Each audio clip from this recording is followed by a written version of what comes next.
think that I just come in there and look for knockouts, and that's not the case. I'm actually a sharp, smart fighter.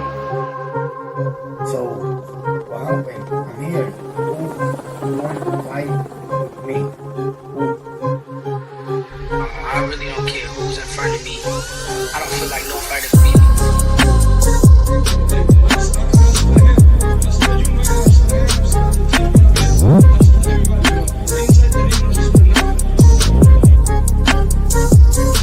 Our goal is to demolish everybody, to be honest. Everybody that's in my way.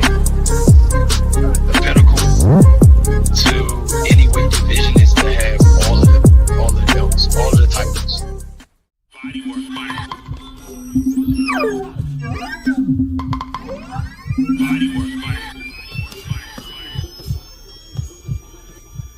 Welcome to Bodywork. Welcome back. It's Michael Rogers. Welcome to Bodywork Boxing. It feels so good to be back. Man, we had a very eventful week and in the sport. You know, there were some things that shifted. Some people walked into strap ownership. Some people were relieved of strap. You know, boxing is missing a lot of integrity, man. And it's kind of sad, man. It's like boxing is a beautiful sport.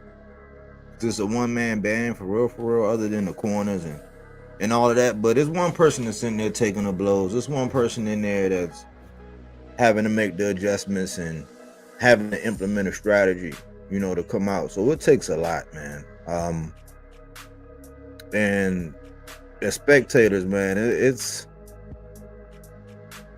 I think we got a responsibility, man. If these dudes can go out there and do all of that, the least we can do is be honest in our assessments of what we're actually seeing and what's actually going on, man. You know, it's kind of sad. Like when I came out this morning, I was like, you know, I was thinking, okay, well, you know, there's a lot of things that happen. You know, in every fight, there's a winner and there's a loser unless there's a draw. So it's a sad reality that somebody got to lose. But I was kind of I was taken back by what I was seeing and what I was hearing out here in boxing. You know, I call this channel Bodywork Boxing, the pulse of boxing, because at any given time I can tell you what's really going on with the sport of boxing. And I try to maintain a level of integrity when I do it. I always say that this is fact-based content, not opinion-based.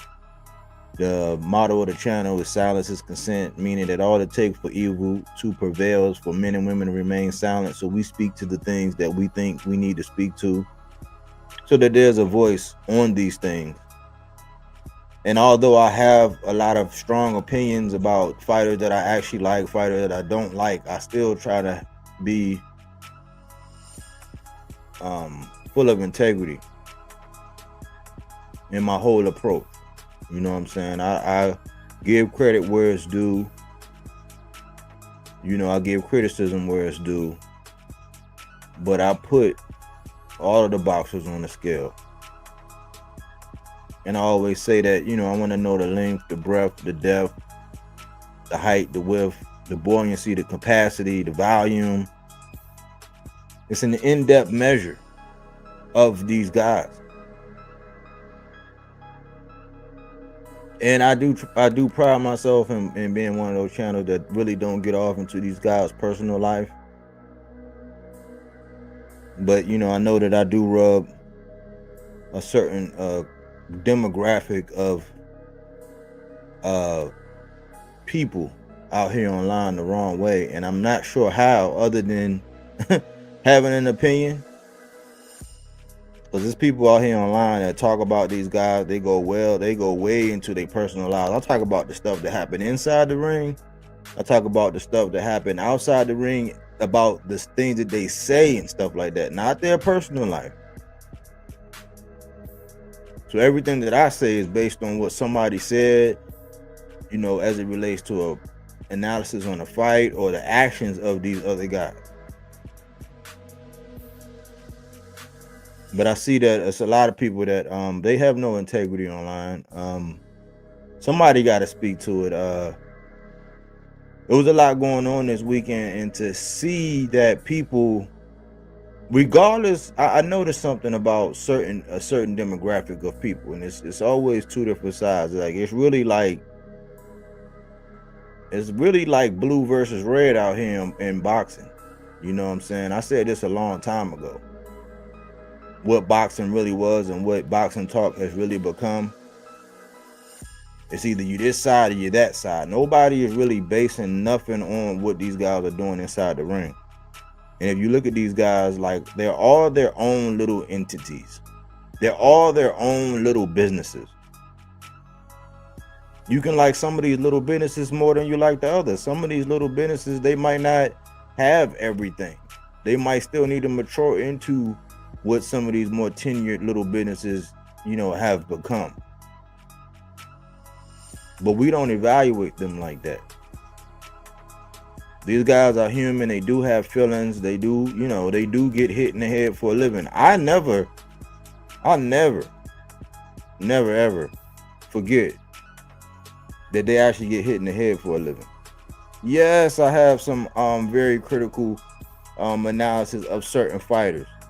It's based on what they've said, how they treated other boxers, what they've done in the past, how they may have shitted on everybody that's not under their banner and their umbrella. Some people are just in their criticism for certain people. But one thing you will never see, Bodywork, is I'm never going to actually sit up here and act like my eyes have not seen what my eyes have seen. As things happen in the sport, I update. But what I do pride myself in is before a fight, I can make a stance. I can take a stance before a fight. I've seen people give flip-flop analysis. Like you gave two different analyses. I've seen like this, that's starting to be the trend. That's why I be trying to say with these hindsight is 2020 looking at us is like I will die on my sword after giving an opinion on the fight. I made my pick. I'm a man's man, you know what I'm saying? Like a real man, like where I got, you know, I reach down in my pantalones several times a day and feel my cojones because I can stand on what I say.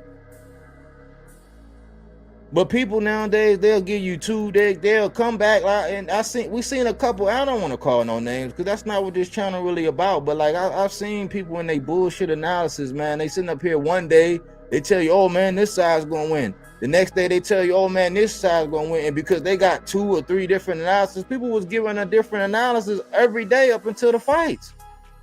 Where's the fun in that?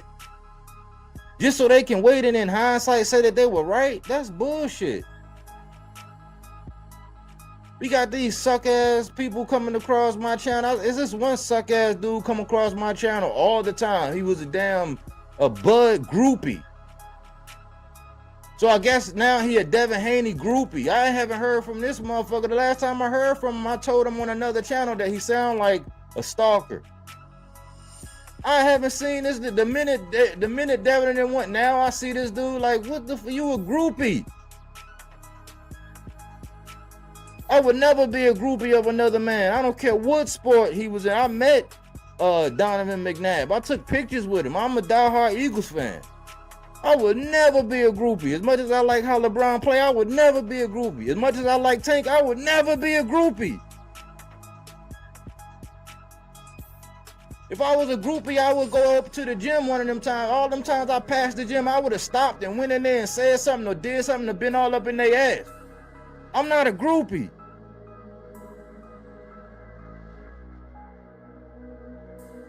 But it's crazy how people are like, y'all take all the fun out of the sport. What I said that this channel do, what this channel do is we stay off the beaten path. When everybody wanted to be up Virgil Ortiz ass, we created a buzz so that people would actually start talking about Lubin. When everybody was jocking Teofimo Lopez and Devin Haney and teeter-totting between Rolly or Pitbull, whoever else had the belt, this channel was on Sabril. This channel was talking about Richardson Hitchens before he got a strap and what he was able to do before everybody else got on it. That's what we do. We put stakes in the ground for people who don't have no voices. But I see it's just like high school, where if you want to be down like Brandy, like you just want to be down, so you just got it. Like, y'all are some clowns online. What fun would boxing talk be if everybody just went out? Like if everybody just went out and just talked about the favorites all the time, how fun would boxing be? It wouldn't be no fun. What would we be talking about? It wouldn't be nothing to talk about. But y'all can sweat these large channels who all they do is play politics. All they do is play chicken, and at the last minute they jump off the train just so they can come back and be like, yeah, I told you, or no, I told you I wasn't doing this. I told you. I mean, ain't no integrity in that bullshit. A real man can make a pick and take a stance. You can like two people. I like Tank, I like Shakur. If they ever fight, I got Tank. Period. Same thing for a lot of these guys. I like Frank, but when Frank fought Tank, I had Tank. Period. When Frank was getting ready to fight Shakur, I was like, man, this is a fight. I really don't know. I said, man, I probably had to give the edge to Shakur based on, you know, if he fight the way I know he can fight, and if he's willing to stink it up because he believes in a winning is a win is a win. But I like Frank. Frank is a sharp. Frank can turn up on this man. Like Tank, I mean, Frank might make an adjustment and sit Shakur down and make Shakur be behind on the card just and switch it up like that. So I like them both. No harm, no foul. I still was able to say that Shakur. I said, nah, Frank, man, that was a duck because Shakur probably beat you on points, and you just got out of that line. And if you get the Tank fight, you're probably gonna get knocked out. And what happened? But I didn't run up to everybody talking about, I told you what was gonna happen to Frank. Why? Because Frank is one of my guys. When Gary Antoine lost that fight to Alberto Puello and he barely got edged out, I didn't make no excuses, and I even stuck up for the fact that that was not a low blow.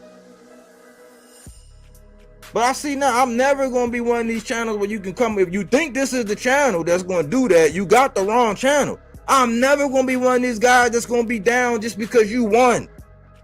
I'm never going to pioneer a bandwagon just because you run. I'm never going to be one of them people that's just going to get on the bandwagon because I can say I'm part of the winning team. Never. I like who I like. I don't like safety first fighters. I like fighters who take risks. I like fighters who can close the show. I like fighters who don't just put other fighters down and shit. I like fighters who are themselves. That's never going to change. I like fighters who do body work. That's the name of the channel. So if you think just because Brian Norman lost, like, oh, I'm just gonna kick him to the curb and now I'm just gonna be shitting on him, wrong. If you think I'm just gonna jump all on the Devin Haney bandwagon just because you a groupie, wrong. It's not gonna happen. But I see that a lot of channels, and this is why I told y'all a long time ago, this channel will never be big like the show business or the boxing voices or the Fanons and all that. I don't play politics. I can't do it. Coach Malachi, I can't do it. These niggas that just flip and flop and flip and flop, I can't do it. I don't give a fuck if you like them or not. I can't do it. I got my own opinion. I got my own values. I got my own set of nuts that I like to hang on. I'm not hanging on for nobody nuts. If my fighter don't do a good job, I'm going to tell you my fighter ain't do a good job. My fighter could have done better. I'm going to tell you my fighter could have done better. If I don't like how my fighter moving, I'm just not going to talk about him. I'm not going to gaslight you. It's too much going on. That's why I be trying to say these guys that be online, especially these big channels, they are pussy. Because all they're going to do is try to grab hold of what everybody want to hear and say what everybody want to hear. It was people out here that was all like, it was people out here that was condoning Clarissa Shields for all that bullshit all that time. They didn't say nothing until Layla bust her out. It was people that was all on Devin Haney and them nuts all that time. They didn't say nothing until the Exodus files came out, but it was channels like mine that was following the bouncing ball all along. So because somebody come out and do a half an hour segment, or somebody come out and do a series that's where they sit down and put all that shit together all at once, all together in an hour, now all of a sudden people, they see the lights came on. Like, come on, man. And there's some people out here that they don't have a backbone. They can get up here, they'll laugh. 75% of the show is them laughing. Trying to act like they don't play the gangbanging shit with the promotional companies. They all do it. And you know how? Why? Because anytime there is a way or a path for them to shit on anybody from the PBC, they take that approach. Anybody that was affiliated or had any success with the PBC, they take that approach. Boxing has gotten lame, man, and the people that, like, just because you got numbers don't impress me. Them numbers don't impress me. Most of that shit be bought. There ain't no way in hell, like at 5 o'clock in the afternoon, when you gonna have 500 and something people in there, and it's not named the Boxing Voice or some shit like that. There's no way. It's no way. So y'all can hang on these people nuts, and y'all can think that all these people, because they got a close relationship, or they can call a fight, or they can do it. I don't give a fuck about none of that. I've never had a problem with going out and getting nothing I want. Like, if it's something I want, if I wanted to have a relationship with one of these motherfuckers, I would. And I didn't get no stimulus package. I didn't have to go over to LDBC. I didn't have to go sit on Santa Claus' lap and rub his nuts and say, oh, give me a shout out, or can you put me on, or call me out on your channel. I ain't have to do none of that. The reason why most of these niggas don't like me is because at some point I had a disagreement with them. I disagreed with them and I voiced my opinion. And they soft.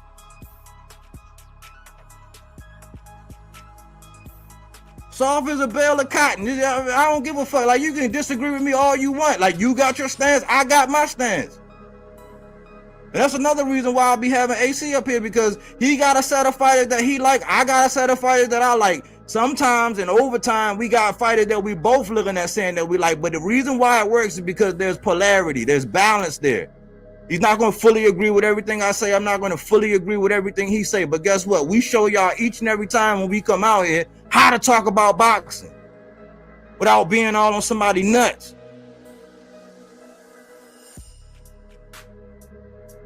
Tank is my guy, but I don't come out and do no show about Tank all the time. And what? Every time I say something about him. That's why I really stopped doing videos. I stopped doing videos about him. Why? Because I would do a video, people would steal the shit, then come out and act. They do the same thing about, if I say something about that fighter, they'll steal that shit and act like they were the first one to come out with that shit. I ain't got time to keep track of all of that. I just be on here talking boxing. If I really cared about numbers, I would run numbers all the way up. I don't even do videos no more. Why? Because the consumers and people stealing, all they do is they're gonna take your little video like they do. Like all these big channels, there's some big channels that been riding my dick for the longest time, just taking my shit. I don't say nothing no more. I might say something in glancing blows, but I don't even gotta say nothing. Why? Because I can't stop it. It ain't no integrity in boxing, but the least you can do, if you come over here, you're gonna have some integrity. Why? Because we're not gonna be all on one fighter's nuts. We're gonna actually take a stance. We're not gonna play the politic game. Don't try to get. That's why I say when you come here, when you come here, is right, it's because you're trying to get away from how the world operates. You're trying to get out of politics. You're trying to get out of religion. You're trying to get out of all the issues that be going on with people's families and drama and crisis. You just want to talk boxing. But that shit done bled over into the sport. Now it's wrestling. Now fights are fixed and it's narratives. And if the fighter don't rub your balls the way you like it, or he don't, whatever, like, don't come over here. And for the pussy ass dude to keep coming over here after Bud win or after Devin Haney win, you can go find a bridge. Preferably one with traffic under it and not water. Because I put the link out here all the time. You can come talk to me like a man. And last time I checked, I ain't like all these other pussy ass niggas who be online, and as soon as you say something, Because it happened to me. As soon as I said something, start cooking somebody, they want to mute you. Put the mic down. I'm not even like that. All I'm going to do is make you sound dumb and look stupid. But that's too much. You'd rather just wait around and then put some shit in the comment section. It's going to get deleted every time, Holmes. Just come see me.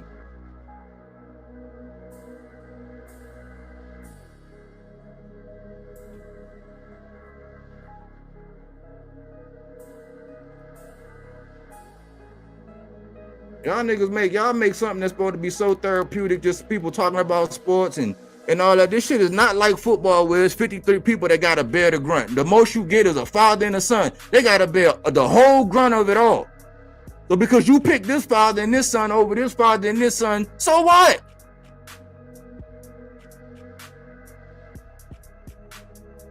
That shit don't make no sense. I wish I would be ragging somebody and running around talking about, I see, you had the wrong one. You had, I look dumb as hell. I would feel dumb. I got to look at myself in the mirror. I know what's wrong with y'all people online. Y'all have turned something that used to be so therapeutic, something that was so jovial and so happy and something that we could just talk about and get away from everything that's going on in the world and just talk about a sport, a niche sport. Y'all turn that shit into motherfucking dynasty. Young and the Restless. Bold and the Beautiful.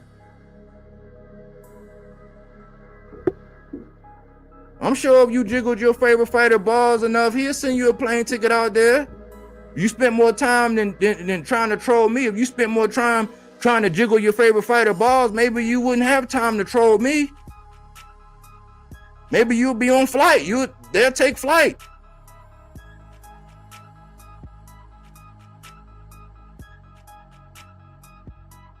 Let me get down to this housekeeping so I can go ahead and go into this Adversity University.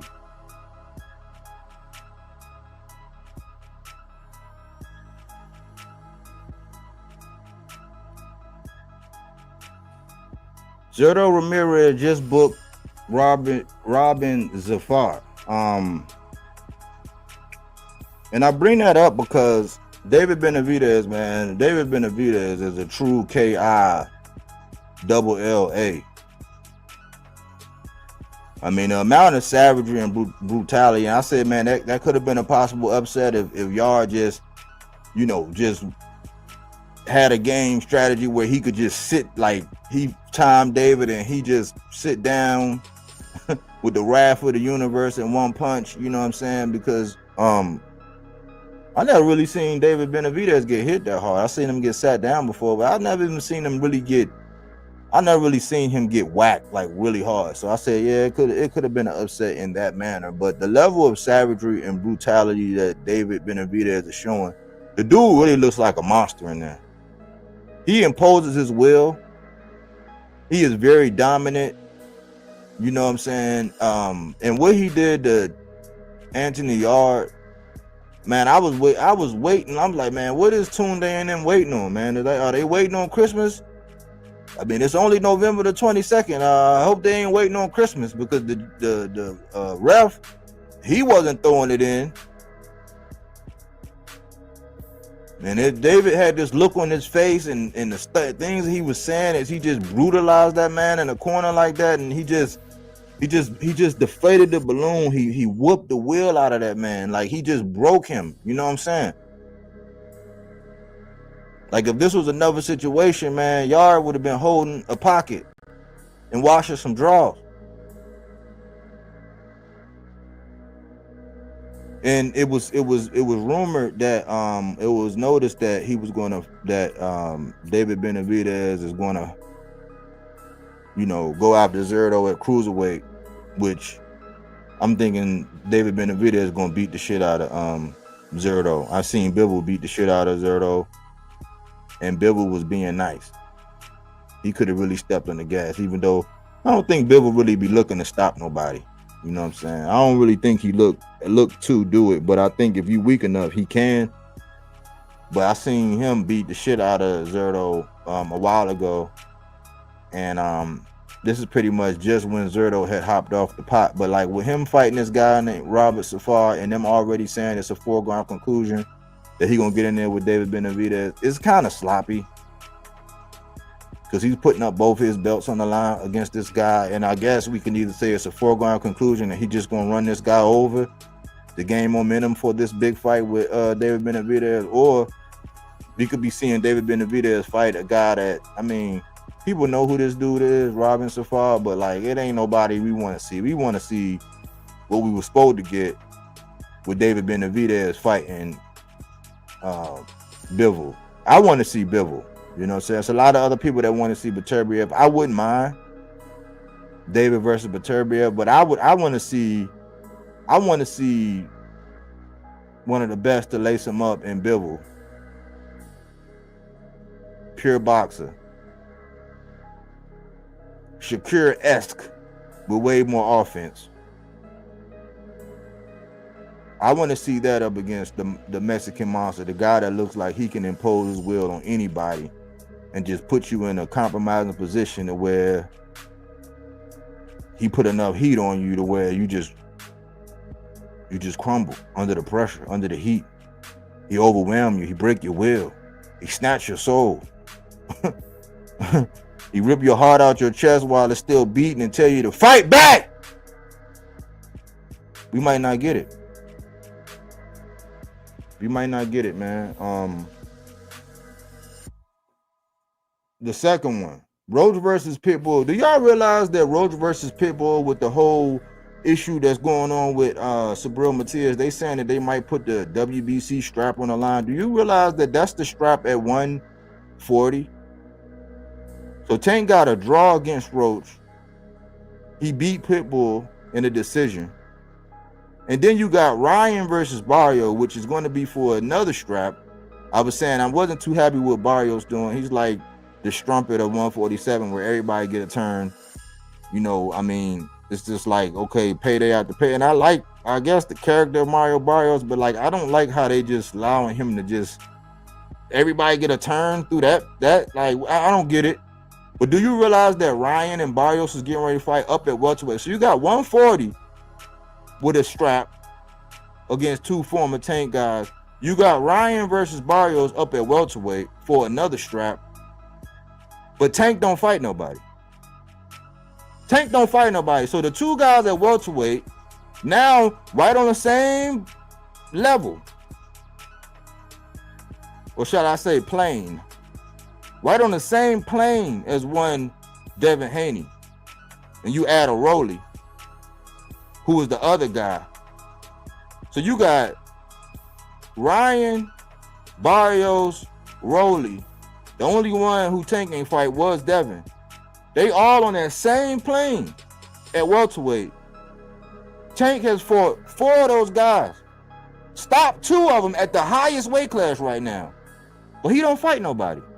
It's like you might as well save your breath. You come to my channel talking that bullshit. If I'm not talking about Tank, then I'm gonna ask you not to talk about Tank. You know what I'm saying? Like, because it's bullshit. Like the narratives, they're starting not to stick. The shit is aging like fine wine. I mean, he don't fight nobody. He don't fight nobody, but the guys at 140, 2 guys at 140, headlining the card that's about to rival the card we just seen. Oh yeah, it's about to rival that card. But because PBC is doing it, it don't get, because people don't gangbang for PBC. Or actually, the only connotation, it's only gangbanging when the connotation is made with PBC. It's promotion when it's everybody else, like Golden Boy, Matchroom, and Top. Right. I understand that. But that card will rival. That card will rival the card we just seen. A wonderful card that Turkey Al-Sheikh put on. That's really getting overshadowed by people who want to play dirty politics and move goalposts and shoot narratives. We ain't gonna do that over here at Bodywork. We have what they call boxing integrity. We'll give our analysis. We'll show how both parties can win. We'll make a pick and we'll stand on that shit, regardless of the outcome. And when we don't see what we want to see, we'll give the other guy credit. Eureka!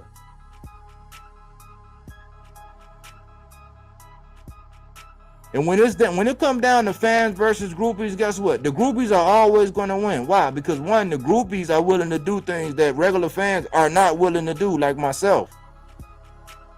I'm not juggling no nuts. I can eat crow. Actually, I like it. If I feel that strongly about somebody and somebody prove me wrong or shut me up, I actually like it. You know why? Because that's a great dilemma that I had to have. To get proven wrong. That means somebody rose, somebody upped their game, leveled up, and did something that you didn't even fathom they could do. Wow. Do it again. So if you a groupie, you might well find another home, man. This is not the spot for groupies either. So if I get into this show tonight and I find out you a groupie, you might well save your breath.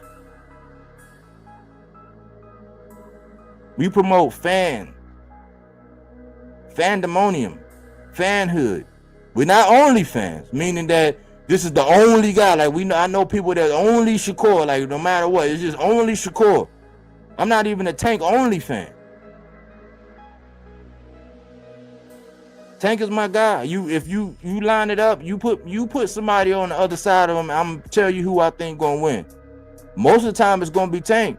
There's a couple names that you could put on the other side, and I'm like, oh no, man, that's a good fight. I had to see. I want to know the circumstances. I need to know more.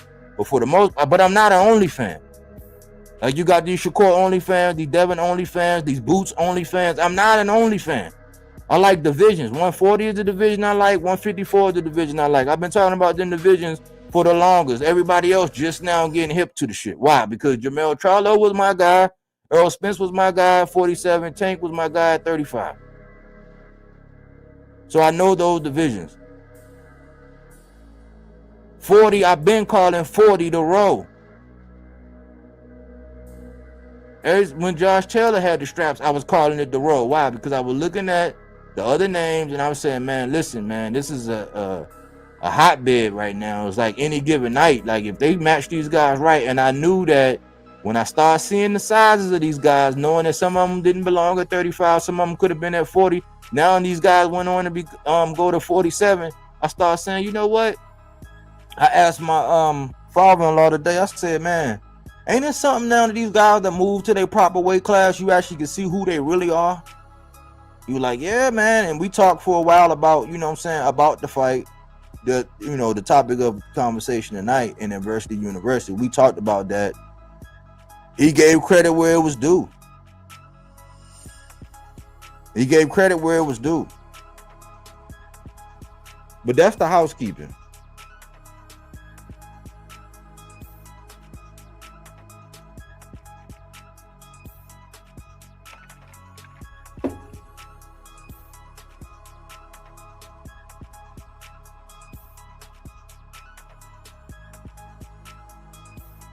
Let me just fix something real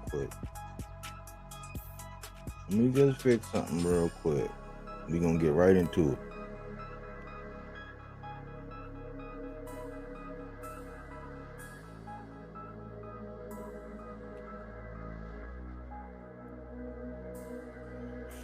Adversity University.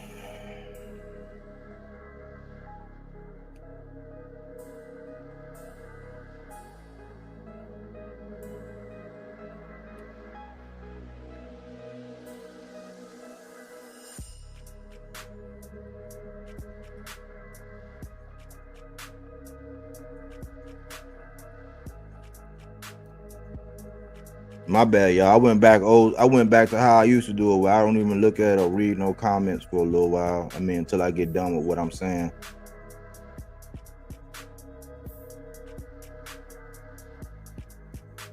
So I haven't read a single comment after I said what's up to Cookie Monster.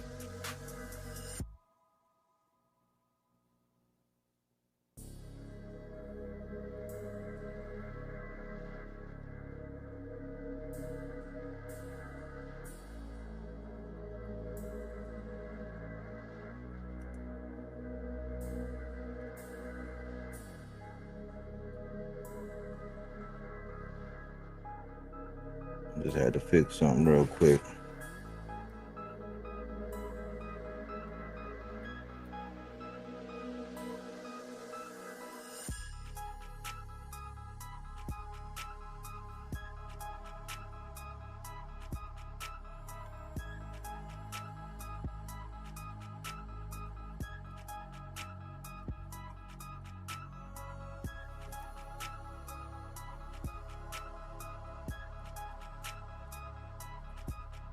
All right.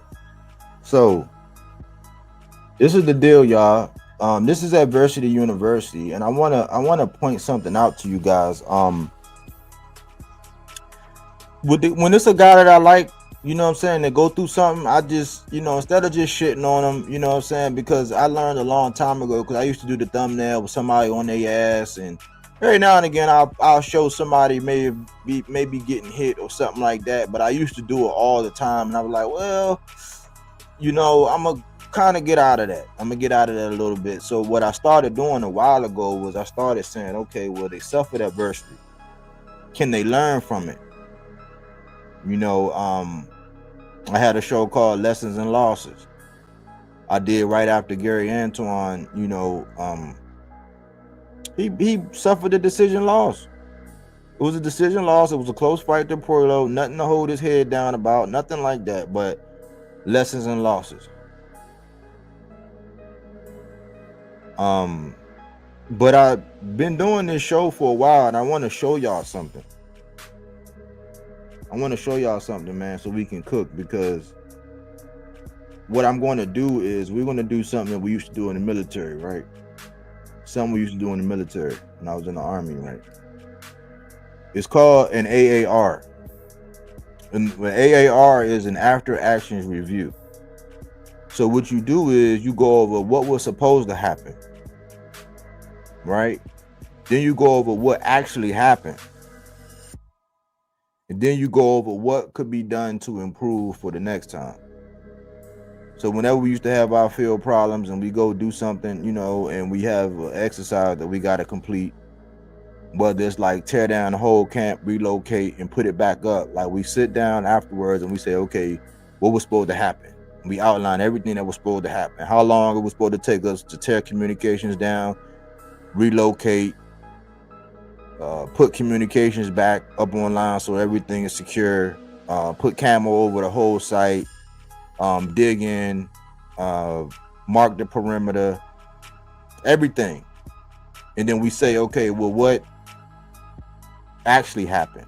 So we go over what happened during it, like issues, problems, areas of opportunity, stuff like that. And then we say, okay, what could be done better the next time? Right?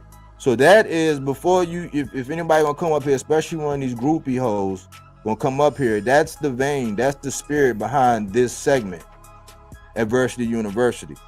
It's to do an AAR. We're supposed to discuss, and I'm talking from a guy that was pulling for Brian Norman. I'm not talking like a Devin only fan. I'm giving him his credit. We're gonna talk about things that he has success with. But in the vein of what this show is supposed to be about, we're gonna do an AAR. What was Brian Norman supposed to do? He was supposed to knock Devin the fuck out. He was supposed to leave with his strap. What actually happened? He got his socks boxed off. What could he be doing? What could he do better the next time? We're going to talk a lot about that in this show. But I want to show y'all some things. Let me show y'all some things.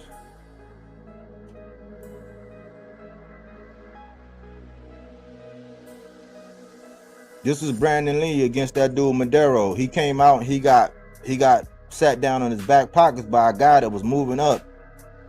And I don't know what happened to Madero, but this is when Brandon Lee was a rising prospect. This is 8/22/22, and when I used to date my thumbnails because people was copying, so I had to have a quick reference. I just stopped doing it because it's just dumb to try to keep track of who stealing and who being inspired. Now I just look at it like, okay, I inspire some people. It's all good. There's no harm, no foul. There's nothing to cry about. But that's when Brandon Lee, he suffered his adversity, because if you recall, Brandon Lee and Boots, they used to be close. They used to be tight. Like if you seen Boots, you seen Brandon Lee. They was kind of match him up on cards, and Brandon Lee had his little, he had his little following, his little fan base. He was getting that Asian treatment. You know what I'm saying? He was getting that good old Asian treatment. Rising in popularity. He had a little power. Brandon Lee was known to have some power. He had a style that was like fan friendly, but it's like once he suffered that knockdown, by Madero. I think his name was Madero. Nice little dude. Dude could box. He gained a fan with me that night, you know what I'm saying? But once he suffered that adversity, he came back. I know he went to school. You know, I was staying abreast of what, but they was trying to pair him in Boots. They was pairing him like they was like the next, you know, with him being down at 40, Boots being at welterweight, they was gonna be the next guy. And for some reason, after Brandon Lee faced his adversity, he kind of never, in my opinion, he never bounced back and got put into that lane where he was, because his name was ringing some bells. His name was ringing some bells. Since I was talking about Boots, this is not in no chronological order, nothing, but since I was talking about Boots, that's the night when Speedy Rashidi and Boots, they both fought on the same night.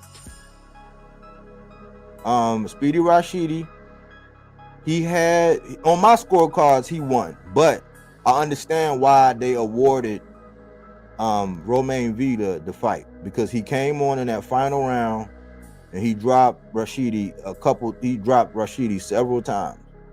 And you got a reason, if that was a 13-round fight or a 15-round fight, he might have stopped Rashidi, but Rashidi was boxing beautifully. Romain Villa was just he was like the Terminator. He was getting his head boxed off and getting outpointed and getting, you know what I'm saying, but he stood his ground. He was just wearing him down, just wearing Rashidi. And I think Rashidi moved a little bit too much. So by the time it got down to the end, and Rashidi wasn't the most active. You got to think he was sitting over there on Golden Boy. I heard somebody steal this talking point today.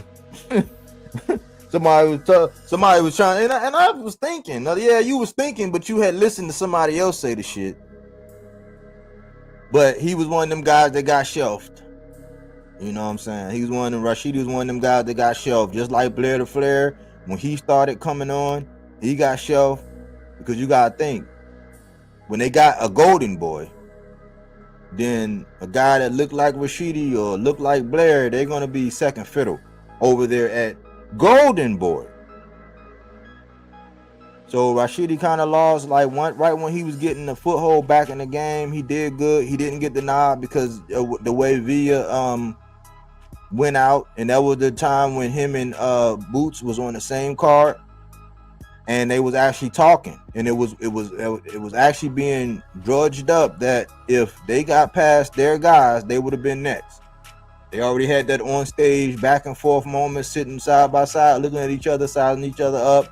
You know what I'm saying? And everybody was kind of like salivating for that fight, almost like how Keyshawn and Tio was sitting on that stage next to each other, creating that same moment. Well, I don't understand why you got Boots up there, Mike. If you listen, I'm going to tell you, right? That's the night when we first got introduced to Karan Chookagian, in which everybody was saying Boots was going to go out there and knock out Chookagian, and Chookagian had on his dancing shoes. We saw that footwork. We saw Boots whiffing. We saw a lot of missed shots. We seen frustration. We seen Boots get touched. I did a video about it. I did a CompuBox about it. And so both of these guys landed in my adversity university. Big fans of both of these guys. I'm just not an only fan. But they landed in my adversity university. I reached out. I done messaged Speedy a couple times. You know, I don't be blowing nobody up, but I did message him. He responded. I was like, "What's good, champ? You gonna come back?" He's like, "I appreciate that. I know I'll be back." Blah blah blah. You know what I'm saying? And I hit him up a couple times after that. He reached out. He said he doing all right. You know, I haven't reached out and said nothing. Not like I got not claiming to have no relationship. I just reached out and said, "You good, champ?" Because I wanted to see Rashidi. I'm one of them guys, man, where if you take a loss, if you fighting the biggest and the baddest, you're gonna get your shit pushed in every now and again. Especially if you fighting decent competition, above average, you know what I'm saying, competitive, and you in the weight class where you supposed to be, you're gonna get your shit pushed in. You know what I'm saying? Like, if you run them numbers, the odds are heavily against you. All it takes is one bad night. You're gonna get your shit, you're gonna get a draw, you're gonna get knocked on your ass, you might get your lights put out. You live to fight another day. But that's adversity university.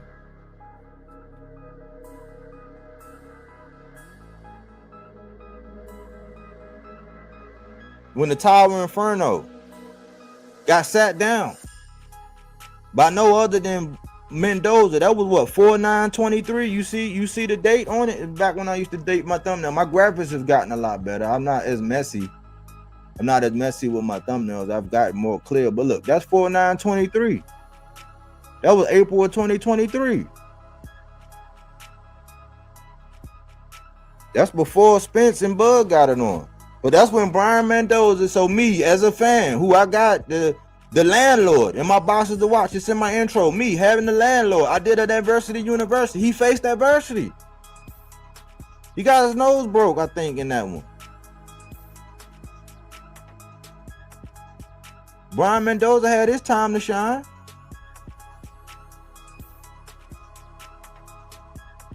Brian Mendoza went over there and he ran into a guy named Tim Zoo. We know what Tim Zoo did to him. Right? And Fundor is one of my guys. He's the landlord. You know what I'm saying? He take up real estate in that ring.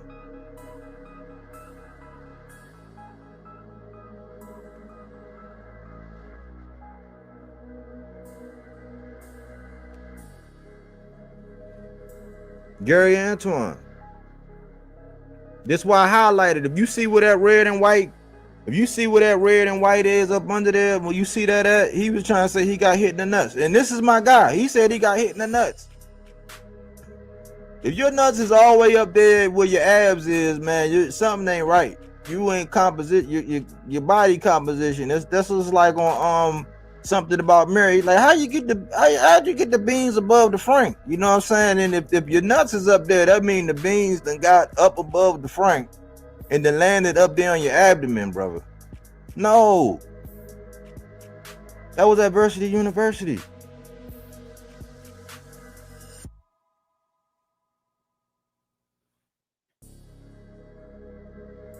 Tough fight. Puello, man, I got a lot of respect for how Puello boxed, man. Puello is a pure boxer, man. Puello will give a lot of people problems. So while we weren't around celebrating one guy for what he was able to do, we not gonna forget, because that's part of this show today. Whereas we not, just like when a certain guy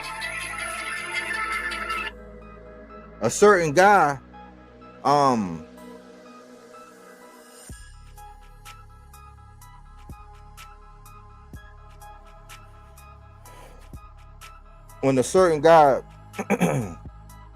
was in a position, that certain guy didn't fight that guy for his strap. That guy didn't fight that guy for his strap.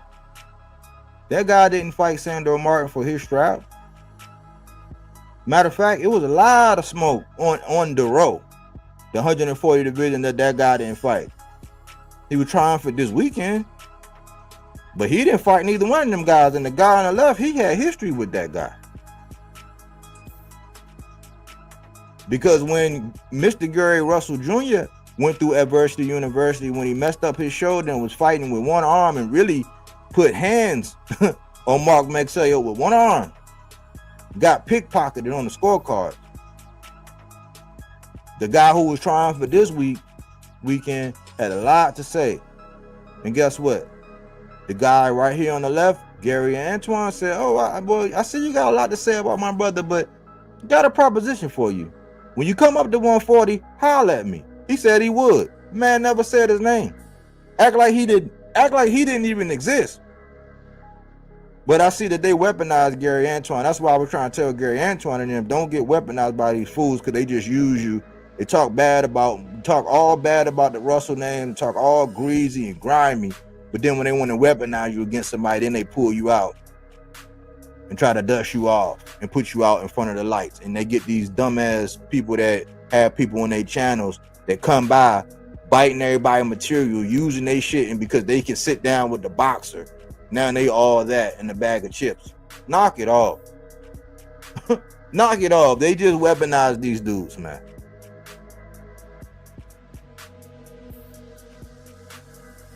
Adversity University. This was my guy Richardson Hitchens. He actually fought Gustavo Lemos, and the history behind this is Gustavo Lemos They were fighting for an eliminator. Gustavo Lemos, the Argentinian, very rough, rugged. He's a tweener. He can fight at 35 or 40. He was up for that fight. Why? Because to win that fight, it's something about that hunger you have. But when you a tweener, when you can make 35 or 40 and be just as good because of your body type,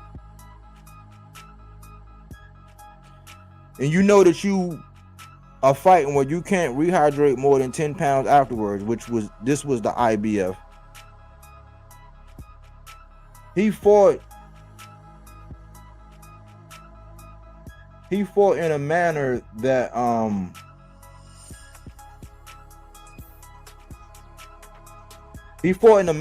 indicated that he really wanted to win that fight. Richardson Hitchens also, at the time, he didn't have a nutritionist. Now, I'm not making no excuses. He didn't have a nutritionist. This was one of the first times when he actually had to fight under the IBF, because he likes, at 140, he likes to get up around 153. He likes to rehydrate to 153. So instead of 10 pounds, a good comfortable 13 pounds. He's good. But with that 10 pounds, that extra 3 that he couldn't have, it kind of, you saw it. But he never got knocked down. Got his snot box rocked. Had to clinch, had to pull out the whole arsenal. But pure boxing, outpointing, knowing when to hold, stand on his feet, stand on his toes. That shit was almost like, well, it wasn't as clean as the Abdullah Mason, but it was that same kind of hard fought fight, you know what I'm saying, for the eliminator. You know, except for, I think Gustavo Lemos got a little bit, he did a little bit more, he put in a little bit more work than Noakes was able to put in on Abdullah, but it was that same kind of gritty ass fight, you know what I'm saying? But what people fail to realize, or what they pick and choose, or what they want to acknowledge, is the fact that the man was fighting under a 10-pound rehydration. So when the guy who won this weekend was one of the first ones saying, oh man, that performance was garbage, I was like, not you, homie, not you, who love to rehydrate like 25 pounds. You would never even fight for that belt, so you really can't say nothing about anybody in no IBF line that have to rehydrate. Only get 10. You have nothing to say. You should just shut the fuck up. Because you shouldn't be talking, Mr. 25-pound rehydration. You shouldn't be able to say nothing about Hitchens in that performance. But we see what Richardson Hitchens was able to do with Liam Paro the next time around when he actually got his opportunity for the strap. And then you see what he did when he defended the strap. And he had a nutritionist, and he was, you know what I'm saying, knew how to make the weight and was accustomed to that. It's not the fun thing for him to do, and he speaks of it. But anybody standing in that Bakram line, that's the reason why Virgil didn't even get in that Bakram line. Can you imagine? And everybody let him ride out with that excuse. Oh, it's because of the rehydration. It's just something we wasn't going to be able to do after. Okay, well, I mean, hey, he get a pass for not even getting in that Bakram line because because of the 10 pounds. Meanwhile, there's people that actively fight under that IBF and they have to make it and they don't get no credit. That's why I give people with that IBF a little extra credit. Why? Because people that's in that line and fighting for their strap, they are in shape. You can't say, oh, I was weight bullying, I had disadvantage. No, because y'all both struggling. Y'all both only got that limit. So if you fight in and around your weight class and you don't balloon up and you can actually, you know what I'm saying, you stand an advantage getting in that line if you're in shape.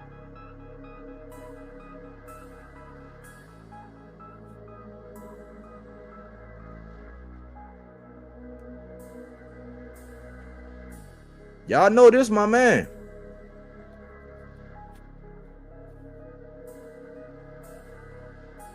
Who was that? That's Lamont Roach.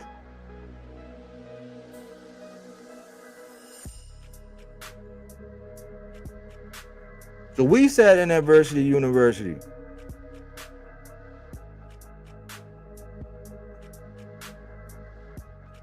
We don't know where Tank Head was at. I was talking about it all pre-fight and all that. I said, man, I don't know where my man Head at.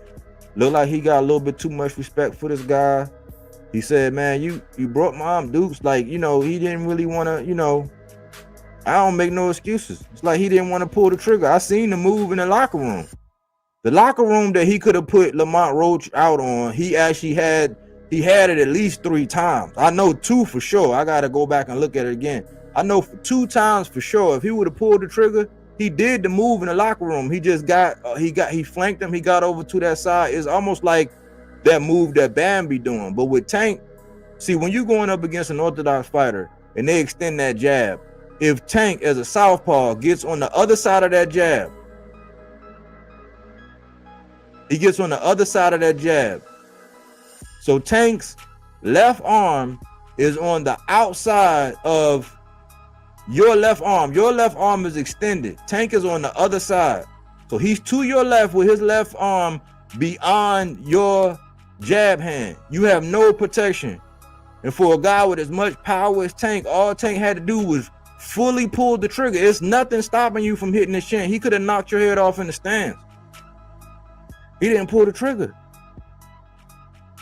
He had him lined up. I want to say it was 3 good times he had him lined up with that same move, because they always do it. It's always a move. It's the same thing like that happened with Rolly when he had that move him and Coach Kenny was working on. It's the same shit with Tank. He had that. I seen him doing that move in the locker room.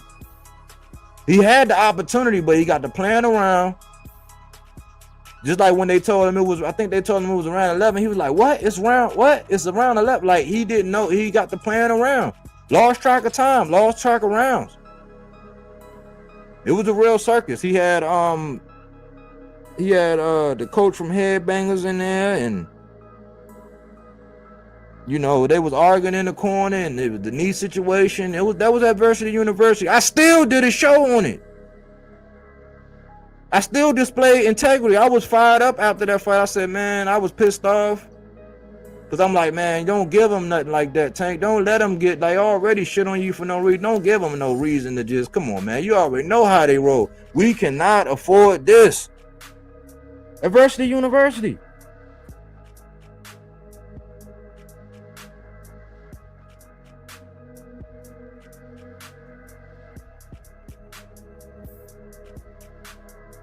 (9/5/22), September the 5th, 2022. El Rayo went up against Edwin de la Granada de los Santos, the Grenade. He knocked De Los Santos down. De Los Santos got up and knocked him down. He got back up. Wound up sparking him. He got up. The referee had to come in and console him. After that, Benavidez Sr. got out there and was like, yeah, he basically said that Ryu wasn't focused in camp, and I think he was trying to say that he was, he might have been spending too much time with his lady, you know what I'm saying, and he just wasn't focused. And I was like, man, that's kind of like, that's not what we kind of need to hear from, like, they already got a better grunt of the loss. But if the coach come out and don't take no ownership and say, hey, listen, we failed. We could have done things better. I could have gave him better instruction. I could have made him relax. I should have told him to keep his distance. I should have told him to take his time. I should have told him X, Y, and Z. Don't fall victim to this. Be patient with that. Let some time go by. He still got steam on this shit. Use your feet. Pivot out. Like, whatever instruction you need to give, he should have done that. He didn't do that.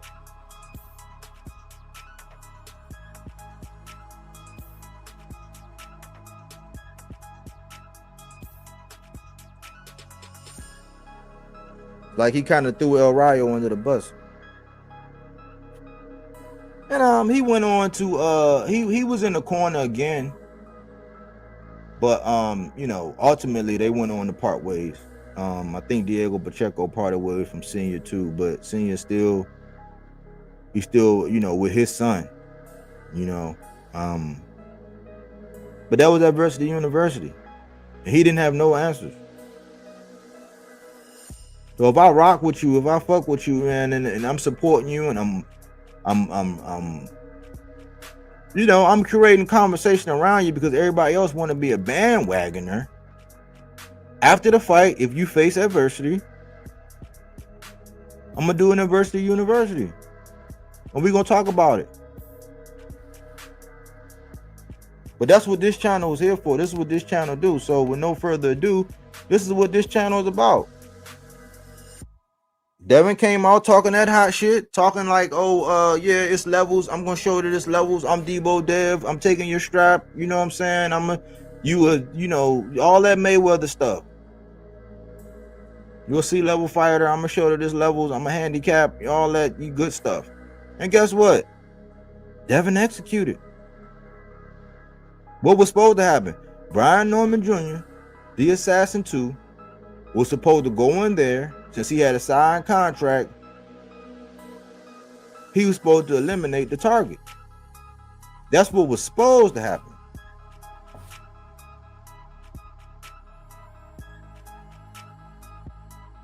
Remember, guys, that's what was supposed to happen. What actually happened? Well, from my perspective, he went in there. And it's something about me. I'm kind of funny, man, but I'm not one of them guys that's on here every 5 minutes. I don't just, you know, I might do my little surveys during the day, you know, to trying to keep you engaged or, you know, make you laugh or put something on your mind. And then at night, it was one of my nights where I'm gonna go live, I'll come out and go live. I used to do videos and all that, but I said, I'm not feeding these dummies who just steal my shit and get paid for it, super chatted for it, act like this theirs. They came up with it. I'm not gonna do it. So if I go live and you get something from that, hey, eat. You know what I'm saying? Eat. But I'm not on here every 5 minutes. But what I have noticed is that I like looking at the guys at the weigh-in, because that tells me something. I like looking at them in the interviews like right before the fight. I like looking at how they walk in, and I like looking at them when they in the locker room warming up. It's so many times the way it's like it's a look. It's if you've been watching boxing, you know what I'm talking about. It's a certain look that some fighters have. It's like that same look, like when Lima got in the ring and he looked over at Boots.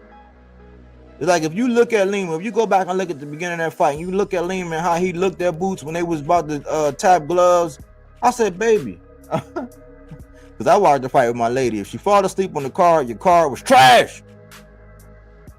Because there's been fights with no knockdowns, no knockouts, and she stayed up throughout the entire fight. That means that's a great fight. If she fall asleep, your card is trash.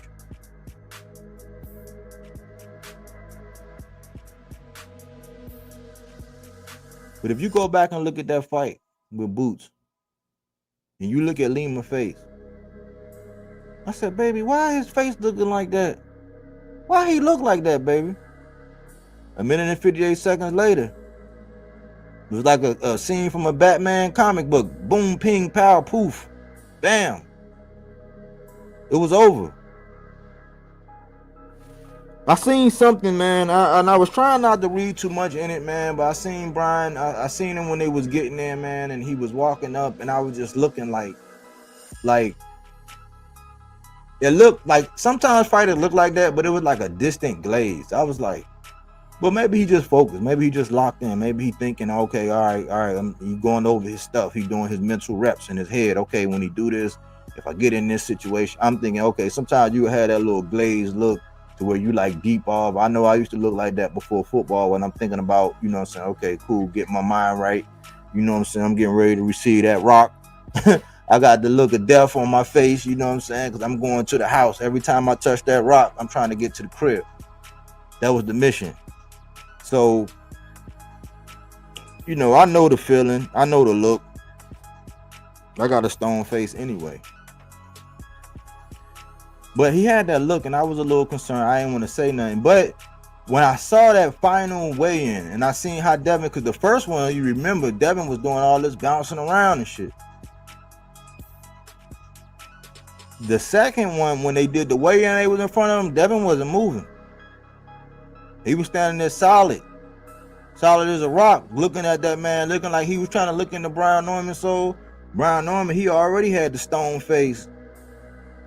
And I'm like, okay. I was like, man, Devin look a little different. Ain't none of that, you know, because other people were saying, oh, I see nervous energy when he was doing all that bouncing around and all that. But not this time. Devin looked like, okay, I'm ready. What's up?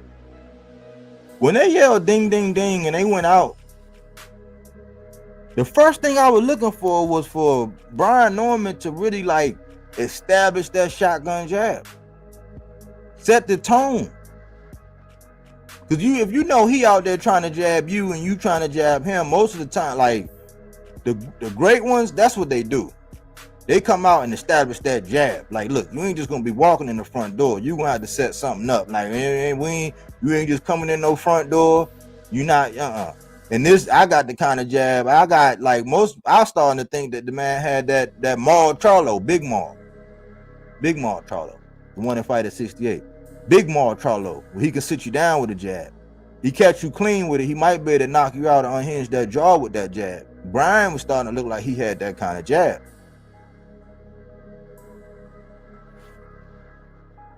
To me, didn't really establish the jab. But then Devin established his jab. And Devin was establishing the jab. And I said, I said this, was it yesterday? Yeah, when I ate my crow. I said that, no, Saturday, when I ate my crow. After the fight. I said, man, if you would have told me that your whole idea was to go out here and try to outbox Devin Haney, I would have told you was going to lose. AC also said in his breakdown, as a Devin Haney fan, that's the only reason why I didn't have AC get up here, because I like right now anyway, because like this is bodywork boxing. And so if anybody gonna attack anybody, attack me. But don't attack AC or anybody I got on my panel for some bullshit because you want to be a groupie.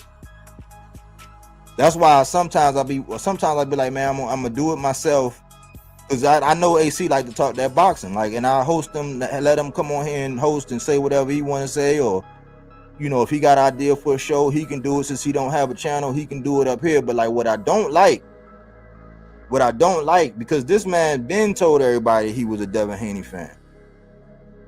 He just gave a prediction. He gave a pick and he gave his reasoning. But he was saying, hey, if I'm wrong, then it'll be a pleasant surprise. Because in his heart of hearts, he's always been a Devin fan. So sometimes I come out and if it's something that is like, okay, this is on my heart, I don't want to seem like it's coming from him. This is coming from me. This is bodywork boxing.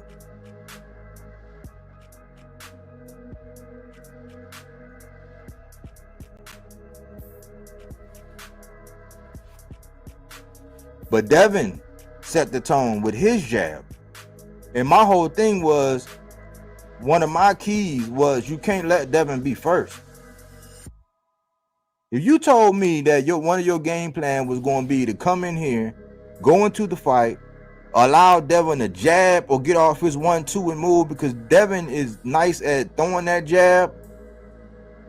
When he ain't really worried about what's coming back, he's nice, especially when he get into a rhythm and a groove. He's nice at being able to stick that jab and knowing which way to move.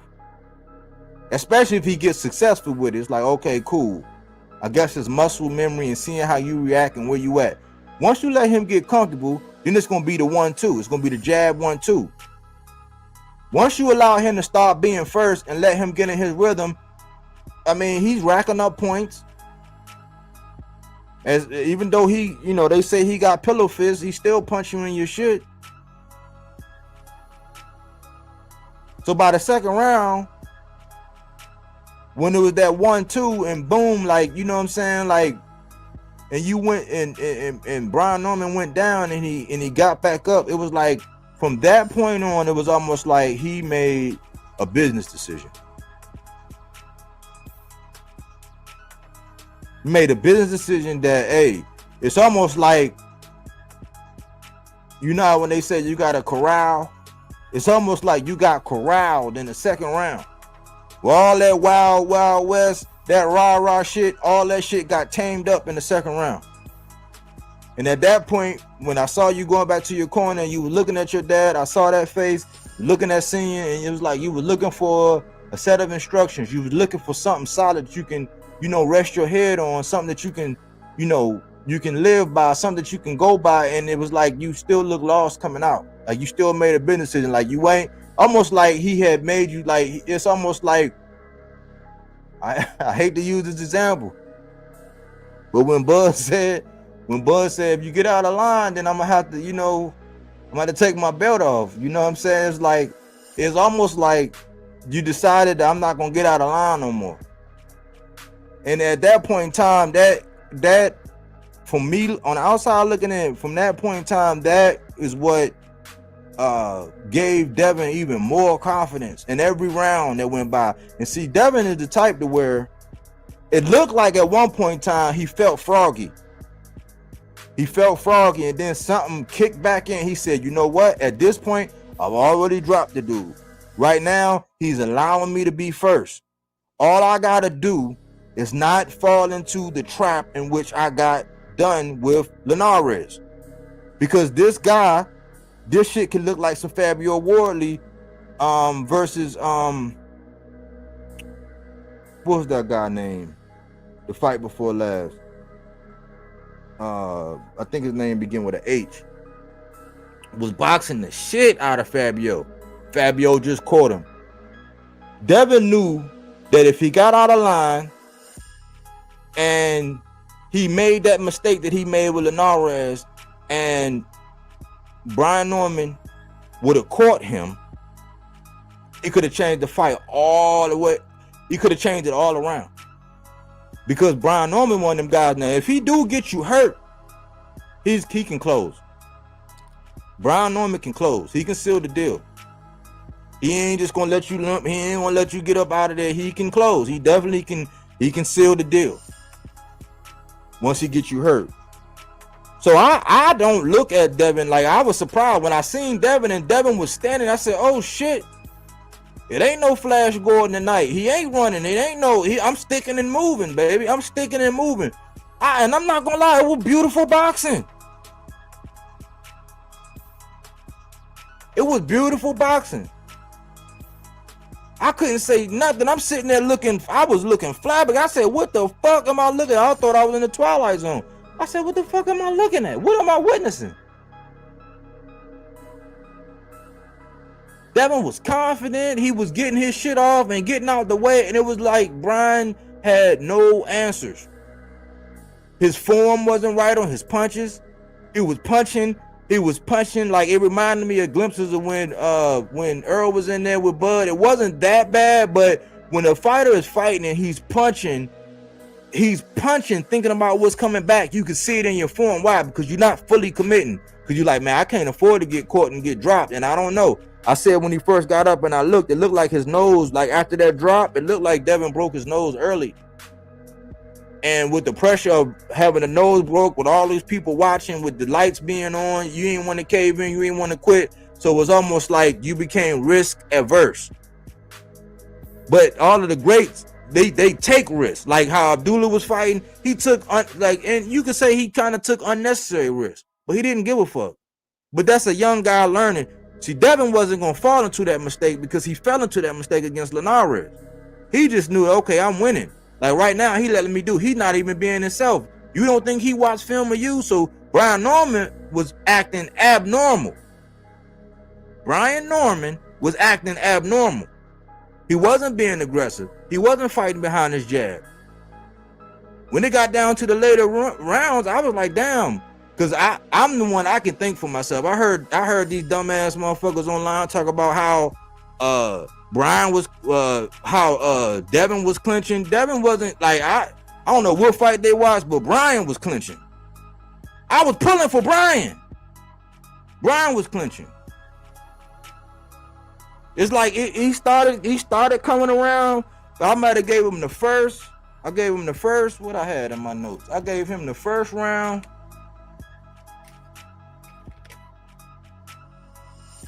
And the ninth.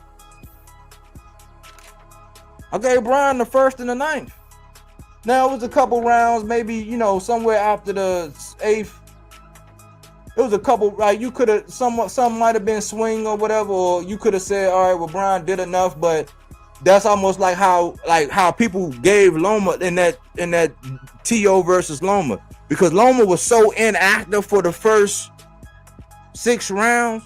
When he started doing stuff, even though TO was still fighting, they started giving Loma credit for rounds just because he was more active than he was in the 6th round. I don't judge fights like that. So it was rounds where it's like, yeah, Brian, he's starting to do a little, I guess he made somewhat of an adjustment, but I can't give you the round just because you were more active than you were in the previous rounds.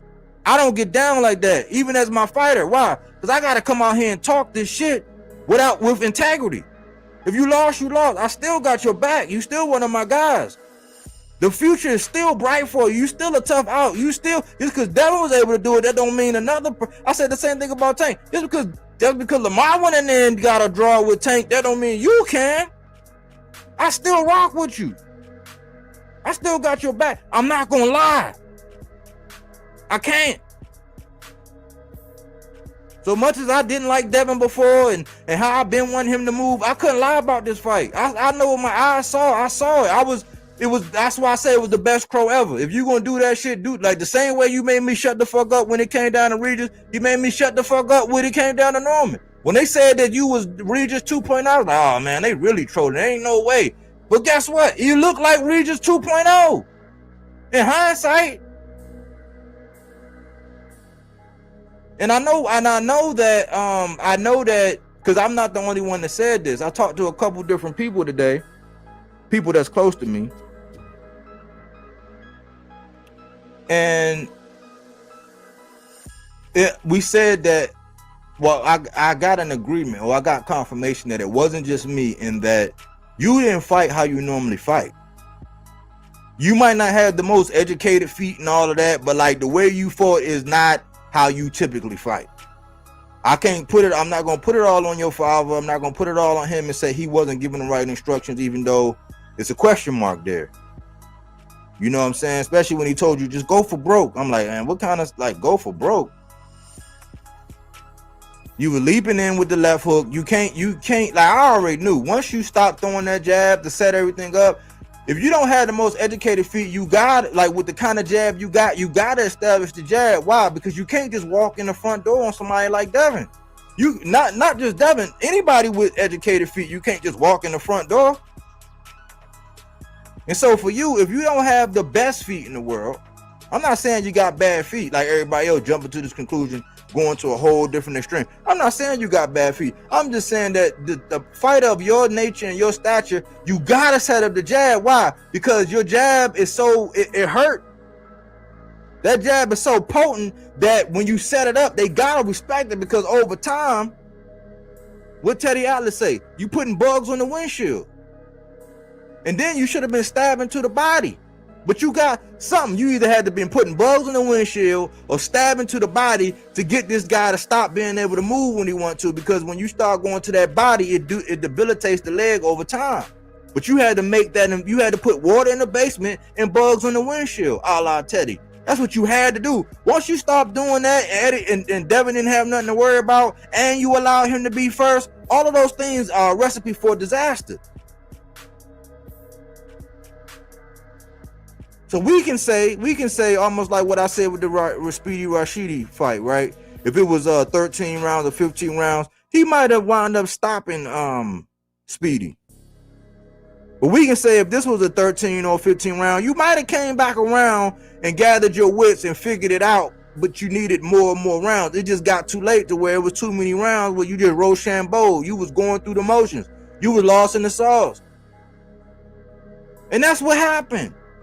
It happens, but it do look like the stage got too big. It do look like the stage got too bright. It do, I have to say this, it do look like it was levels to that shit.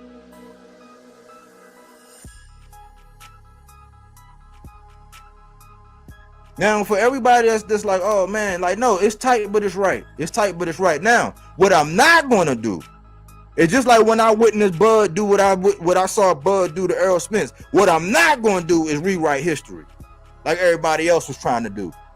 Because all leading up into this fight, oh, Devin always take the biggest and the baddest. No, he don't. No, he don't. And the only reason why he really got me off my back is because he finally fighting at the weight class that he's in. And all that shit, everybody talking and they over embellishing all this. This dude was down there because you got to think about it. When you saw Devin Haney in the ring with Brian Norman, he still looked way bigger than Brian Norman. He still looked bigger than than Brian Norman. Now, if I took what the trash can man, Oscar the Grouch, but fuck tuberculosis, if I took what he said, then I could say, well, I can't give Devin no credit for this because he was cherry picking, according to him. Because according to him, Brian Norman wasn't shit. His feet was trash. His defense was trash. He this, and that. And then, based on the performance, it looked like all that came true. So, if I did it based on Oscar the Grouch, Devin wing pad, knee pad wearing, throat coat spraying, tonsil jewelry displaying, punk ass fan, if I listen to him, I could take all this credit away, but I'm not like that. I have integrity.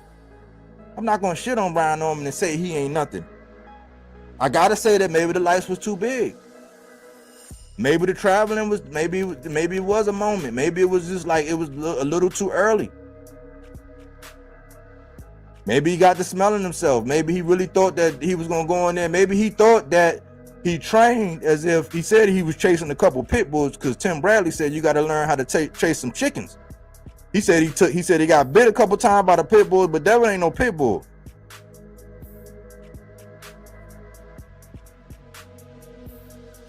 What you might have should have done is been chasing a squirrel. You know why? Because the squirrel could be standing right in front of you.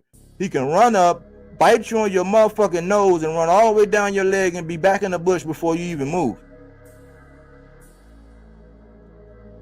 So if you don't know how to move to get that motherfucker off of you, or as soon as he take flight, you can time that shit to knock his ass back into the grass. He can run up, bite you in the face, run up your head, run down your neck, run all the way down the back, down your butt, down your leg, and be gone before you can even touch him. So maybe the game plan was, you just thought that, baby, yeah, he was going to look like that, what we saw in Jose Ramirez.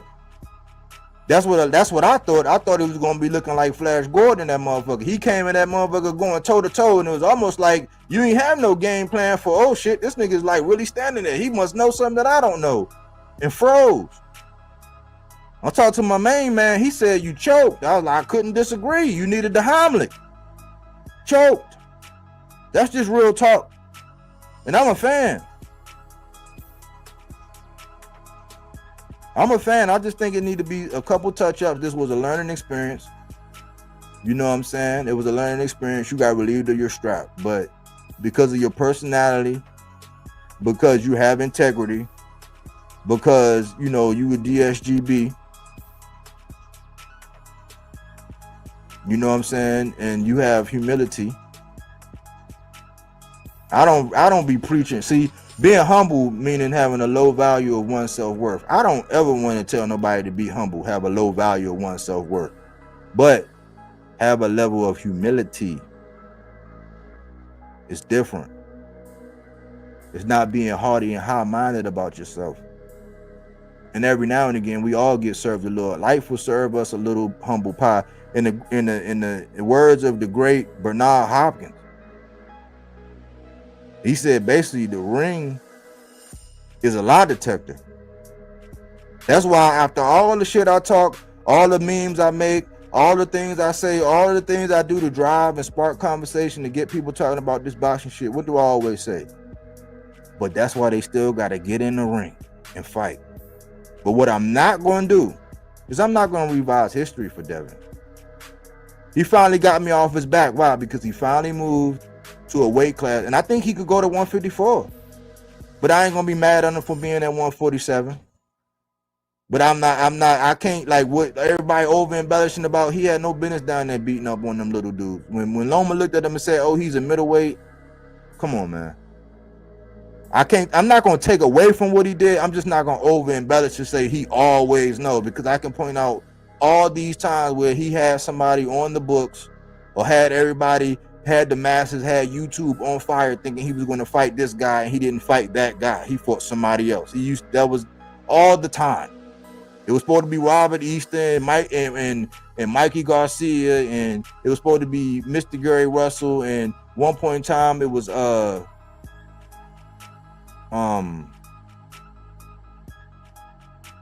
what's the dude that just fought Speedy Rashidi? Devin pulled out on him with a shoulder injury. He wound up fighting Jojo Diaz, and Jojo Diaz wound up edging him out, but he didn't look the same. He hadn't looked the same since before Jojo Diaz. Ryan Garcia got him out of there.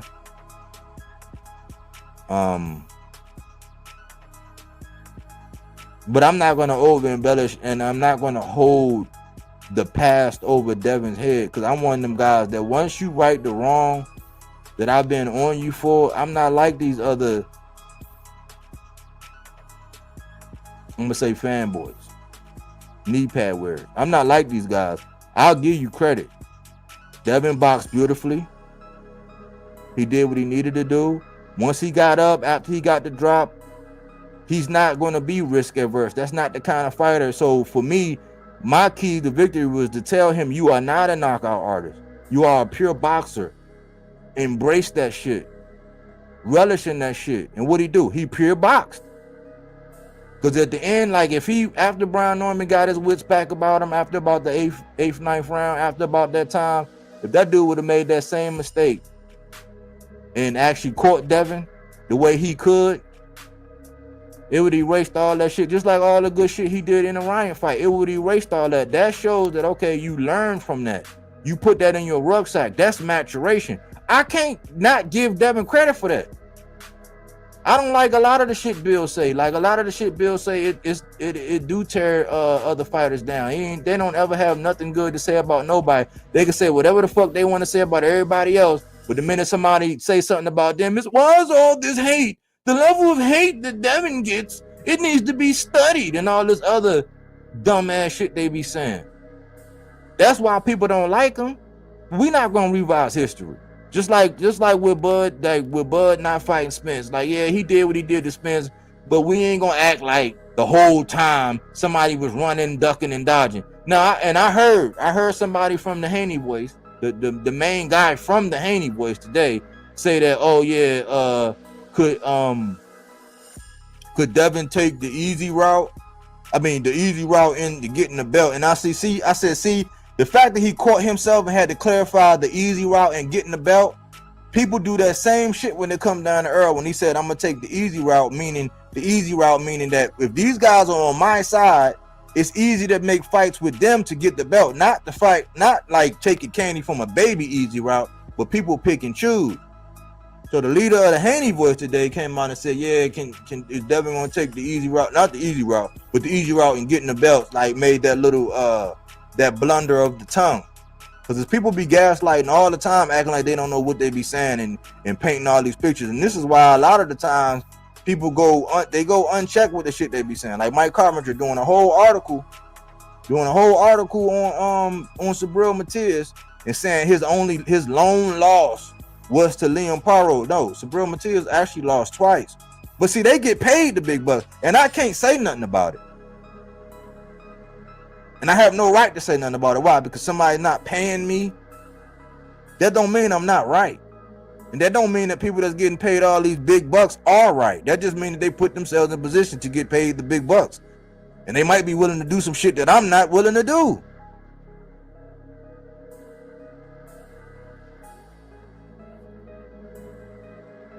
But that's Adversity University, man. I'm gonna get to these comments. I haven't looked at not one of them yet.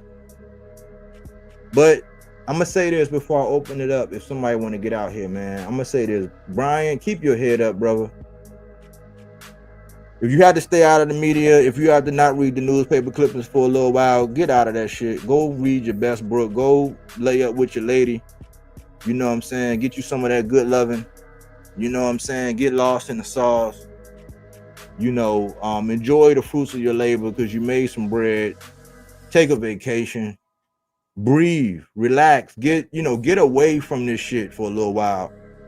Breathe some good air, eat some good food, jump in some water. You know what I'm saying? Like, go see some animals, go be out in nature, just bond with your lady. You know what I'm saying? And say fuck this shit for a little while. And when you start getting that itch, you know what I'm saying? After you take, a couple weeks, 2-3 weeks off, then you get back in the gym and you leave all that shit out there, but then you go back and you look at film and you start building that shit back up brick by brick by brick, and you become a sponge. And you'll be right back, man. Don't listen to these motherfuckers. Don't listen, especially don't listen to that to the beehive. Don't listen to the beehive and the beehive, because now you got the beehive and you got the beehive and you got all these cocksuckers who want to just be down like Brandy, these groupies. They're just gonna be saying all kind of wild stuff. Yeah, you had a blunder. Yeah, you took an L. It wasn't a loss, it was a lesson. If you learn from it, and you can bounce back from it. And you still great. You still got, like, because your character. People need you in the sport because of your character. It's a reason why everybody was sipping the Kool-Aid and you know, and ready to embrace you as a champ, as a people's champ. Why? Because you have a level of humility, you down to earth. You know, people resonate with you as that guy. That you know, that they could see a lot of themselves or people in their family just like you. Don't lose that shit. Get back in the lab, work on the shit you need to work on, and come right back. Retool and refire. You know what I'm saying? Don't be ashamed of nothing. Don't shy away from nothing, and don't change. You gained a lot of fans in that press run. There's only these pussy ass dudes that's gonna try to hold this shit over your head. Like, these be the same people that's celebrating. We getting ready to go into 2026 and people still celebrating what Bud did to Spence. Of July 2023. They still celebrating. Like, they having vigils and throwing parties on the anniversary of it. And then calling everybody else some groupies. No, y'all some groupies. Tune out the noise. And you'll be back. You'll be back, bro. I have no problem. And salute to Devin, man. You shut me the fuck up. You did exactly what you needed to do. Boxed beautifully. I don't know. You didn't close. You didn't close the show. But I understand why you stuck to the game plan that you needed to. I like this version of Bill where he talked this shit on the front end and he talked a little bit of shit on the back end. But for the most part, it wasn't all this toxic level of all that. I hope Bill learned from that, and that's how he going to be, because I already know they getting ready to go ham. I hopefully Bill, you know, he take the same approach the way it don't get so toxic with whoever's on the opposite end of Devin, and we'll see if Devin got what it take to become undisputed at 47.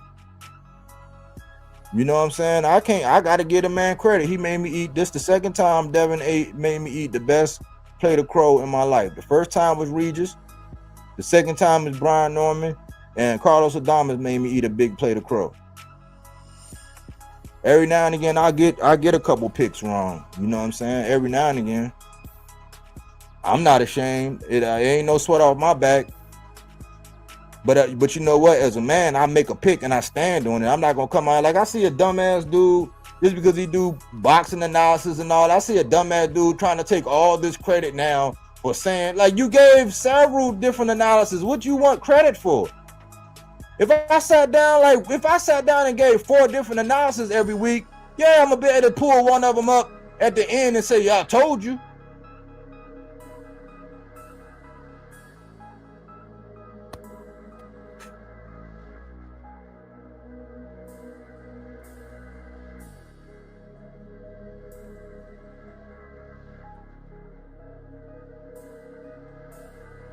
That's it, man. I'm about to open it up, man. Only reason why I didn't want AC to get up here first, I didn't want him to be up here first, because I want this shit to know. I want y'all to know that this shit is coming from me. If somebody get up here on the panel, it's because I rock with them. You know what I'm saying? I fuck with them. So if they want to, you know, get a message out or speak to, you know, get something that's off their chest or give their opinion, it's a safe place where they can give their opinion without having to think they gotta agree with me.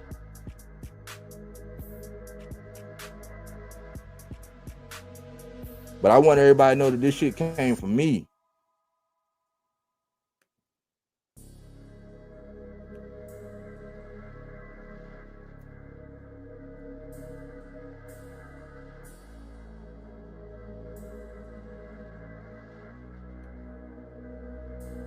There you go, man. But I had to get all of that out, man, because it's some pussy ass people in boxing, man. Like it's It's toxic, man. It should be more places like this channel. I ain't saying I got the best channel in the world. What I do know is that we do keep it motherfucking boxing over here.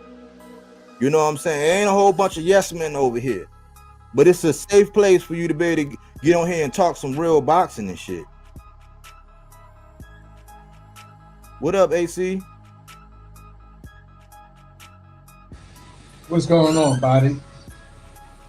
Yeah, that was. I can't hear you if you're talking, brother. Oh, you can hear me now? No? Yeah, I can hear you now. Oh, okay. But that was a great cook, man. A lot of great analogies and things like that. Just to recap off of what happened, in my opinion, after rewatching the fight the second time, for me it was like maybe there was some legs to him actually being on the big stage, because from my perspective it looked like he just choked. I'm gonna stay 10 toes down on that. This was your Eminem lose yourself moment, and like we said, it's like, listen, if you can go ahead and get this job done, you know, we were giving our opinions, but it was still like, listen, you still got to go in there and get it. You cut out, AC. You cut out, brother.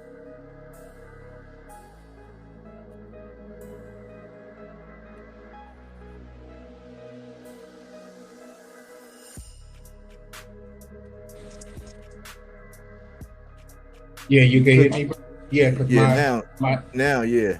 Yeah, I don't know what's going on with my internet today. I've been cleaning up, so I don't know. Maybe I kicked the wire or some shit. But all I was saying was, like, we cooked on it, and it still came down to, we had our opinions, but it was still, at the end of the day, we still got to see the fight. You know what I'm saying? And we also left the caveat of whatever, you know, whatever happens, and I know I was saying it, win, lose, or draw, I'm still going to be a fan of Devin Haney and things like that. I appreciate what he did, but I'm also like, okay, it was solid. It was a great performance, but let's not, you know, get a little carried away, whatever, because at the end of the day, I give him his credit. I voted against my guy, and he proved me wrong. I had to eat that plate of crow. You feel what I'm saying? Especially when it came down to understanding the assignment argument. I think Brian Norman understood the assignment, but when he got in that ring, not when the bell rung, but just the initial ring walk, the walk to the ring, he was like, this shit is different than Japan. This is on a whole nother level than Japan. And I think that's kind of like got to him. So I like how he spoke afterwards. I like his father gave Devin, you know, his props in areas that he said he did good. So, you know, they handle this shit like real champs. So that's all I wanted to see. And now that I seen that, it's like all is well in the universe for me, because you talked your shit, you didn't come through with it, you realized that it was all on you. Your pops giving him his props. I'm good. So, you know, that's pretty much it. Like I was talking to you earlier, I wonder what this generation of boxing fans would have said about Marvin Hagler losing his first fight, where, you know, he got away with a majority decision. I mean, he lost in a majority decision. One judge had it even. You feel what I'm saying? But it seemed as though it was a close fight. He goes out, fight a guy that's less competition than the guy who just beat him, then boosts the competition back up, and then gets whitewashed in a unanimous decision. I mean, those scorecards was like 41-49 and some shit like that. So I was like, damn, he got washed in that fight. Like, what would this generation of boxing fans say about these legends who were doing what they were doing, and, you know, putting themselves out there fighting tough ass competition? Now here's the caveat. Both those losses came to guys who were 6 feet and from fighting out of Philly. Wow. Oh shit! Wow, both of them born, raised, and fighting out of Philly, and both of them niggas was 6 feet. But tell him the Willie record. Monroe, Though. huh? But yeah, tell him the record though. Tell him the record of Buddy.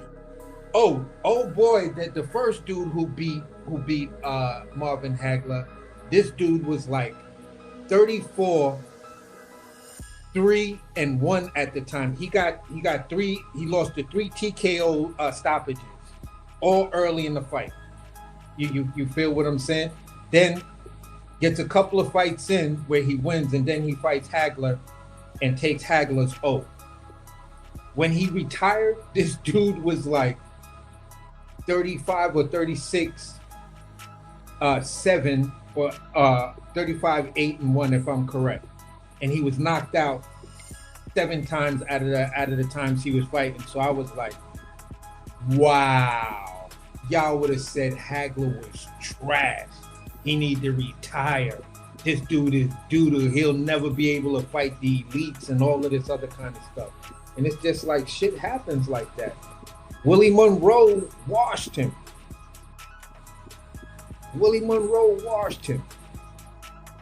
So it's just like shit happens, bro. When you put yourself out there to fight the tough competition, man, it's a tough loss for the fans who's rooting for you. But we understand it's the fight game, especially when you've been watching it for as long as, I know I have been watching it and seeing all of my favorite fighters all either get knocked out, washed, or some shit like that. So all I want to see is, and like I said, for me, all I wanted to see is his response. Does he respond like a champion? And moving forward, let's just see your performances. So it is what it is, bro. So I ain't worried. Congratulations, he took the fight. Both of them took the fight. They gave us something entertaining. Devin goes up to get his 3rd belt. It is what it is. It's boxing. It's how did you have it in the thumbnail? I can't remember the exact wordage that you used.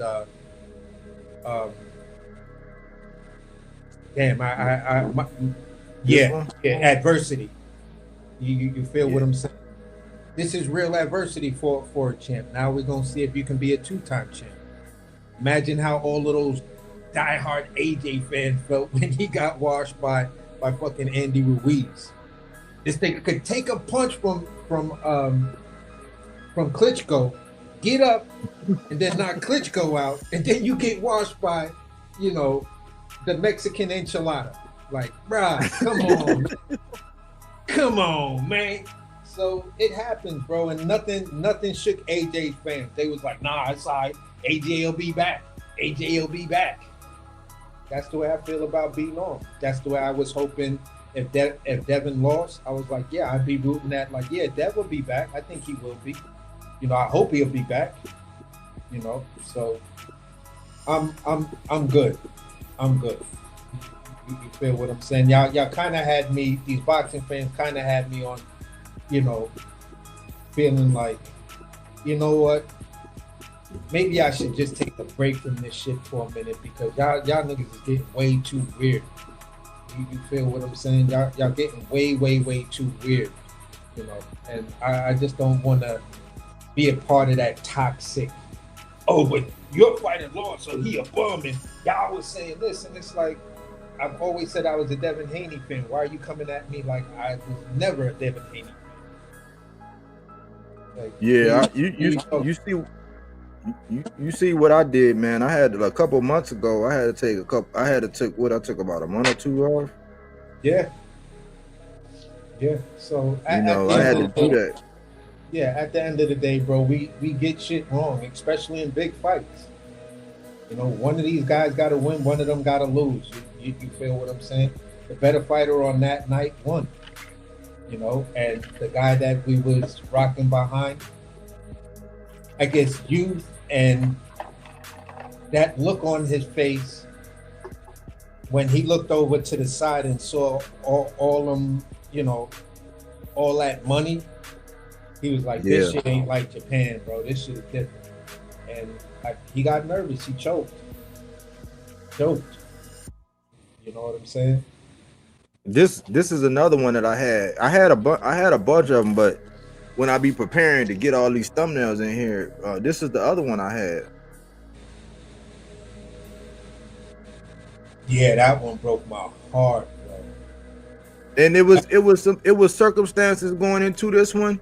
Just to touch on this one, Tony Harrison, man, he had lost his father, man, and there's a couple guys in the boxing world that actually lost their dads and was still boxing. And let's see, Jerry Hurd lost his pops. Yeah. Tony Harrison lost his pops. The Russells lost their pops. Yeah. But it was like Tony Harrison and Jerry Hurd, it affected them kind of different.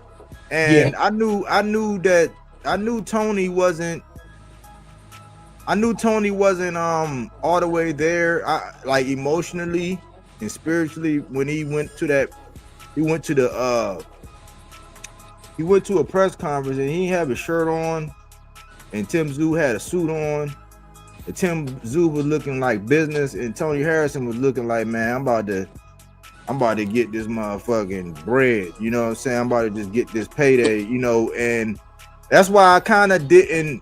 It's like I respect what Tim Tszyu did, but I'm like, you know, for that man to come over there with the mindset, and I wasn't sure he was still the same after his father, and for him to stop Tony like that, I didn't give Tszyu did what he was supposed to do. Yeah. You know, because you're supposed to. This is dangerous. This is boxing is crazy. Like you gotta eliminate your opponent, if you know, legally the right way. You gotta eliminate them the best way you can. But I did not put a lot of stock into that, and that's what my analysis on Tim Tszyu after that was like, because we seen him do that to Brian Mendoza, who was getting outboxed until he landed that wild shit on Fundora, and then we seen him do that to Tony Harrison. But I was considering with Tony Harrison, he had lost his father, blah blah blah, and then I seen him get dropped by Goucher, and Goucher didn't have no power, but Goucher can actually box. He's an Olympian, and he was able to like just overwhelm him. So I was analyzing these fights in the come up, and my stock wasn't as high with Tim Tszyu, but he had the same thing that Norman got. See, Tim Tszyu is a people's champ. Like you can't help but like him because he got that warrior spirit and he's cool. Like he's relatable. And he was taking on the competition. So he was going toward the smoke. So he's a likable guy. But that in my analysis, when I was breaking down the fights, I was considering all that. Yeah. Like when I was analyzing him going into these certain fights and stuff like that.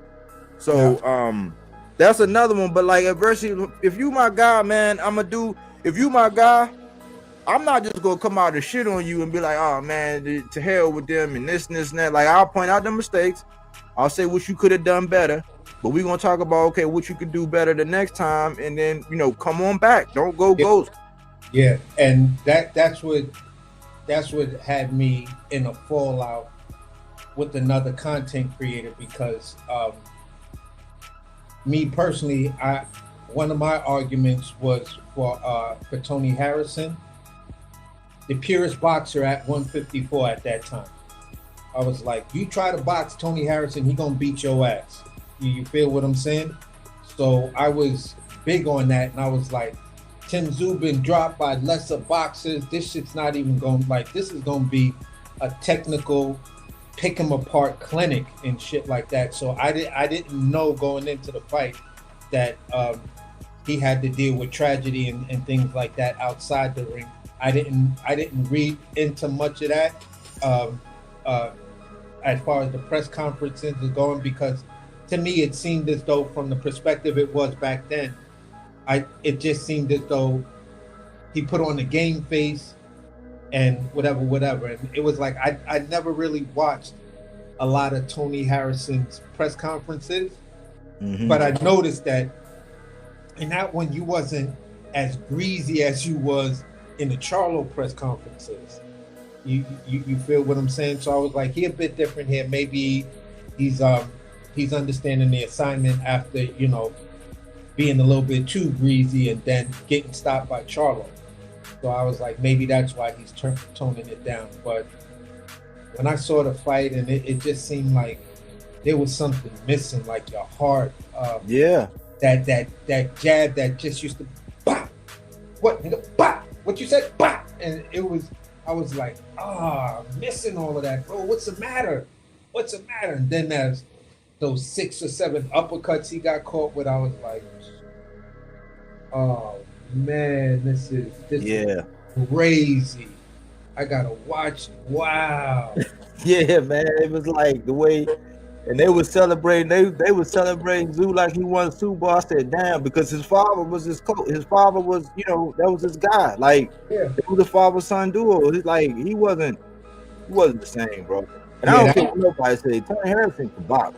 Yeah, like, he's not a household. Like, we got to get off of this name brand shit.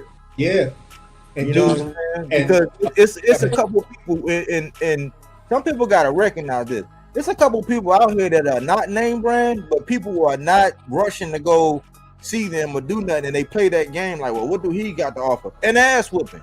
Yeah, like that dude Tito Mercado, he ain't a household name, right? But if he was given an opportunity, I believe if he was given an opportunity, he would spank a lot of cats. But he ain't a household name.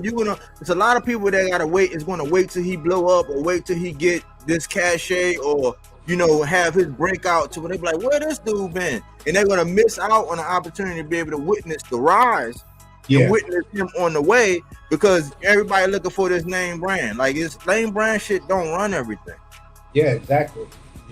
You know what I'm saying? So for me, that was for that year, that was the most heartbreaking loss that I saw. You feel what I'm saying? I was like, man, that's my guy. He just got washed. And this dude's like, I don't know why anybody would bet on Tony Harrison. He can't box. He ain't got no power. He's just a straight up bum. And I just listened to the dude, and I was like, how the fuck could you say some stupid shit like that? The man beat Charlo, bro. And he almost beat him again, but he got cute. I'm like, what the fuck is you telling me, bro? The nigga can box his ass off. Tell me a pure boxer. Tell me another better pure boxer at 154 pounds than Tony Harrison. And he was like, I ain't even gonna try. I said, then why do you come up here making these statements? you feel what I'm saying? Why are you up here making these statements if you can't tell me a better boxer than him? You know what I'm saying? So you know the guy I'm talking about. Little short, muscular guy. You feel what I'm saying? Got the telephone line on the bottom of his shit. I can't even remember the dude name and stuff like that. And he was like, well, I wouldn't listen to anybody who's trying to tell me that Tony Harrison is a good boxer. And I said, I wouldn't listen to a motherfucker, a little short, swole nigga that's trying to tell me he not. I said, I bet you he beat your ass. Like, come on, man. Don't disrespect that man like that just because But that nigga so fugazi. That's the nigga I said at 5 o'clock, he got 500 and something people there we already got like 337 likes. I'm like, man, get the fuck out of here. This ain't even the boxing books. Like, so we know that shit is bought and paid. You buying that? So it's like, a nigga that'll do that or buy that shit and do that, like, you can't respect. He just caused a lot of problems. Like, that's why I be trying to say, man, a lot of these dudes, I hate even like talking about it because it make them feel like they special. But I only talk about them because I know that that's where the source of a lot of this dumb shit be coming from. Yeah, they have their little stands or the people that rock with them, and they prick the masses in a sense.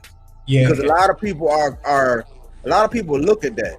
They'll look at my shit and be like, oh, he only got 10 people watching, or he only got 12 people watching, right?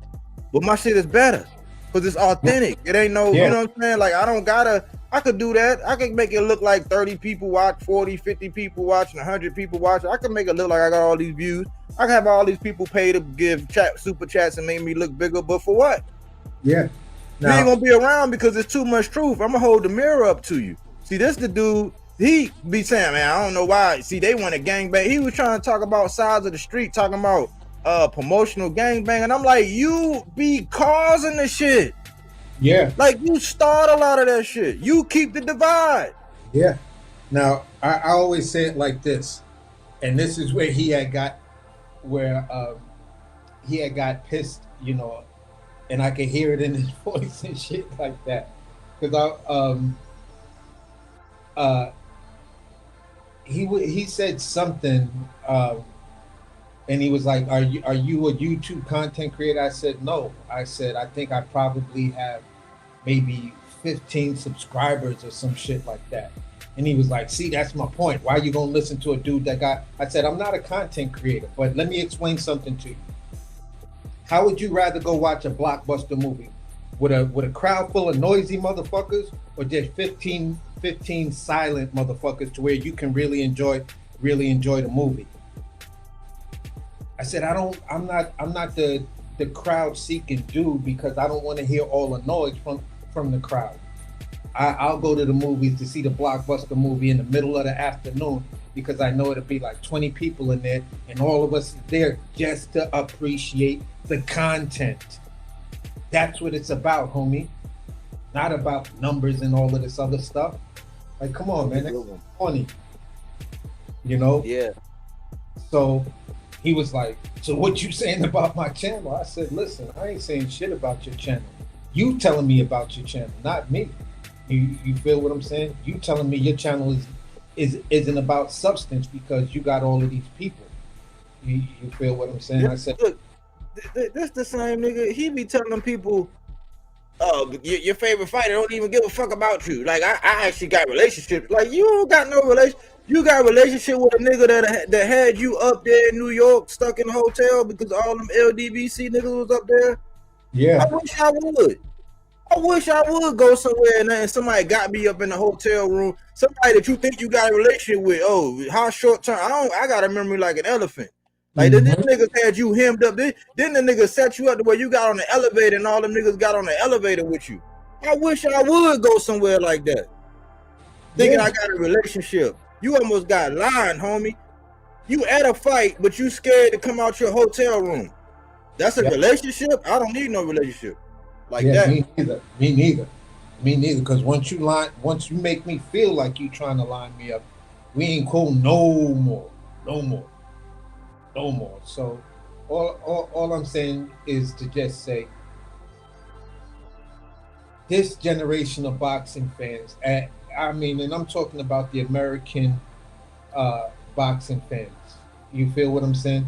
They come after people. But did you tell anybody to bet money on that fight? Did you tell anybody to bet a money line or break that fight down like that? You got people out there that told you to put your money on Brian Norman. I went to their shit to look at their videos of their reactions and stuff like that. I didn't see not one troll. And I'm just sitting there like, that is incredible. Y'all don't go after them for saying all of that stuff, but come after black content creators because they chose who they chose. Like, you know, I was just like, this is crazy. And after that, I showed my lady and I was like, look at this bullshit. This is why American boxing is fucked up. This is why American boxing is fucked up, especially if I'm going to talk about it within the ethos of black fans.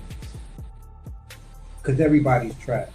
You see the white guys, yeah, he just lost the fight. Hope to see him back. You know, it's just one loss. It's no big deal. You know what I'm saying? So, hey, I'm just like, I look forward to seeing what's next for both of these guys. You and I already discussed like potential fights for both of these guys and stuff like that. And, you know, that it is what it is. You see this cat? Look in the private chat. You see this cat name? Yeah. This nigga, that cat gonna come by. Like, I'm talking about, like, came by right after the. I'm like, dude, the link be out here. You can get at me. I'm like, the link be. I'm like, the link be there. Yeah. He's one of those dudes that you can tell with him, he's a current event type of person. The current events is what he remembers, and those current events are only kind of based on the 2 or 3 guys that he liked. He can quote their whole birth certificate, where they was born, what year they was born, you know what their mother's maiden name was, their grandmother's maiden name. Like, he can quote all of that shit. But then once you start bringing up examples that the timeline is far earlier than what he's talking about, that's how you shut him up. Because you can only talk to me about current boxing, and that's where he and I had fallen out. Because I'm like, bro, how are you gonna sit here and debate with me when you have no boxing history? Like, you cannot tell me any fight that happened in the 90s or in the fucking 80s. You started watching boxing the first time you saw Terrence Crawford probably fight at 140 pounds. I just think that if we was all on lockdown, he'd be holding some pockets and washing some drawers. You know what I'm saying? Well, that's how I see that it. nigga, we would call him the laundromat. Yo, get my whites light. Like, what's up, Boom? what's up, Bodywork Boxing? What's up, panel? What's up, AC? Salute the chat. Salute everybody. Hey, before I get into my breakdown and everything and my assessment of Adversity University, I just want to commend again Bodywork for his intro and how he came off and how he let motherfuckers know, man. That was some real shit right there, and I was tapped in all the way through. Now, on this adversity topic, man, on this Adversity University, a lot of people don't know, like Body said, what us fighters go through, mentally, physically, emotionally. They just don't understand the ruggedness of the sport. They only see the knockouts, the good parts, the weigh-ins, the belts, you know, but they don't understand what we go through as fighters. So I appreciate Bodywork for touching up on that a little bit, because some of us, we struggle with that, you know.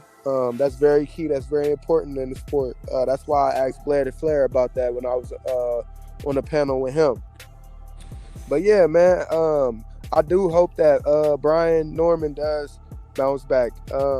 Although I picked Devin the entire build-up of the fight and during the fight, that was just my initial gut. That was just my IQ of the sport. It's no hate towards Brian. He's a great fighter, and I'm wishing him nothing but the best, man.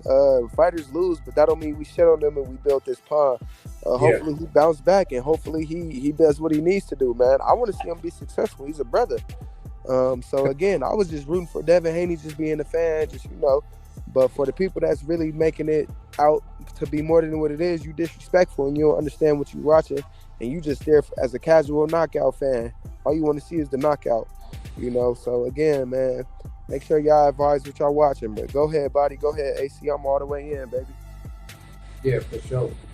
No, for me, it's weird because I seen two extremes today. Word. I seen people who was like, man, I know at our, like, some people at our core, like me at my core, I just wasn't rocking with the way Haney's rock. I just didn't like them, like how everybody that's on the opposite end, they trash, they don't respect nobody, they don't have nothing good to say. Like, I don't like that part of them. So, Yeah, bro. So go ahead. So I know that it's a lot of people that through the years they have that same kind of thing, because you gotta think, we went through the whole Mr. Gray Russell fiasco. We went through him clout chasing every fucking name and then not fighting them. You know, people don't know because they haven't really been following, because it's a whole bunch of people that, like I said, are just bandwagon guys. Like, there's some people out here that were like Patriot fans who probably Kansas City fans right now. Like, if you get my trip, like, that's how it is in boxing. You got a lot of these people. So It is for fucked me, up. You was right. so for me, I gotta look at it like, okay, I'm not the biggest fan of Devin, even though I don't have nothing personal against Devin. I'm not the biggest fan. However, when it comes down to what I witness in the ring and what I see him do, if he uphold the expectations and he fulfill the mission the way that I see it, like getting up to a weight class where you're supposed to be and then putting on a beautiful boxing clinic, I'm not gonna be like, oh no, he still don't, and he still like, no, he did what he was supposed to do. So I seen that angle. I seen that angle where people just didn't, they still didn't give him no credit. They still, I said, I'm not one of them guys like that's no integrity. Like if you can't do that, then I don't know what you want wrestling. Like you want, I don't know what you want, but you don't want boxing. Word. You know, so and then I seen the other extreme to where it's like now let's just throw Brian Norman away. I'm like, well, if we listen to all the Devin Haney fans, they said he was cherry picking. They said that Brian Norman wasn't shit, his footwork wasn't shit, his defense wasn't shit. It wasn't like if we listen to them, then we can't give Dev no credit. I'm just not that kind of guy. It's like, yeah, I know I'm gonna chalk that up to y'all was just talking y'all shit and y'all got into his head. Maybe it worked. Maybe. But like I'm not gonna go to either extreme where I don't give Devin no credit, but then I throw away Brian Norman or I flip flop and say that he wasn't what he was. Like anybody can't just get in there and neutralize the shit that he got going on. I don't care if he had a bad night at the office or not. Anybody just can't get in there and do that shit. Where and one thing to have that level of control that Devin had, and then the fact, like I said this myself, he's not a closer, right? But that don't make him bad. That just means that he's not a closer, because if he would have really been trying to close, like after he missed that window of opportunity, he might have got caught, and then he'd have been looking like how he looked at the Linares fight, even though he won that fight, or he would have been looking how he looked after the Ryan fight. So he did what he needed to do to win, and I understand why he really didn't close. You know what I'm saying? But like, I have to give him his credit. Now, am I going to crown him up there with Sugar Ray and all of them? No, not yet. It's like you just now got to where I want you to be in the weight class fighting, and you shut me the fuck up. That was pretty much your breakthrough. Like you've been at JUCO, because you've been weight bullying. Like you've been down there at 35. Now you jumped up to where now you in the pros, baby. You up there where you need to be, fighting where you need to do, and you put down the demo. That was a great introduction for me. So now let's look at how you proceed from here. Word. You know, and I'm gonna judge you accordingly, and then we're gonna see how Brian Norman, how he bounced back, and how his path is, and we're gonna judge him accordingly. So I'm right in the middle, but I'm not with either extreme. Yeah. Word. And hey, one thing I wanted to point out is I agree with Bodywork, man. My bad to cut you off, AC, but this is something serious real quick. I agree with Bodywork. It's 2 live streams I watched today, and yeah, bro, I seen one. I'm not gonna say no names, but I seen one show say that Lomachenko is not a better fighter than Brian Norman, and he had losses, and it was just nasty work. Like basically that Brian Norman is a better win than Lomachenko, and I'm just like, wow, like this is crazy. That's crazy. This is crazy. But this is the channels. This is the channels and the people that support these big platforms, and that's what they out here saying, man. So again, I mean, relatively speaking, when you look at the age of performances and then where Loma was at the time, I can kind of see your point, but I'd still be like, no fucking way, bro. Yeah. So I'm only saying for the talking point. For the talking point you're trying to get across. And I'm not trying to give old boy a pass. All I'm saying is that when you look at Loma at that time, he fought him, right? The Ukraine shit was just starting to pop off and stuff like that. And Loma, we kind of had questions whether he's on a downcline or whether he's at his plateau. You went in there, my hats off to Devin, because I thought it was an impressive victory, although some people were arguing that they thought Loma won, and I was like, nah, I didn't see that fight where Loma won, but I'm giving him his props. You feel what I'm saying? To whereas when you look at the talking points behind Brian Norman, younger, more powerful than Loma, coming off of 3 impressive stoppages. If you're gonna make that leap, you're goofy. But just for the sake of the talking point of where the 2 fighters were when Devin faced them, I could see your point, but I'm still gonna be like, bro, no. Brian Norman was not as technically sound or polished as a Lomachenko. I mean, when you look at the styles of the fights and when you look at how they played out, you could tell who had more experience, who had less, who was more of a fighter. You know what I mean? Like you could see who had footwork, who didn't. So see, again, that's the proof. See, boom, you hit it. See, the proof is in the pudding. Yes, sir. Like the proof is in how the fight played out. Like if Loma wouldn't have took off that last round, you know what I'm saying?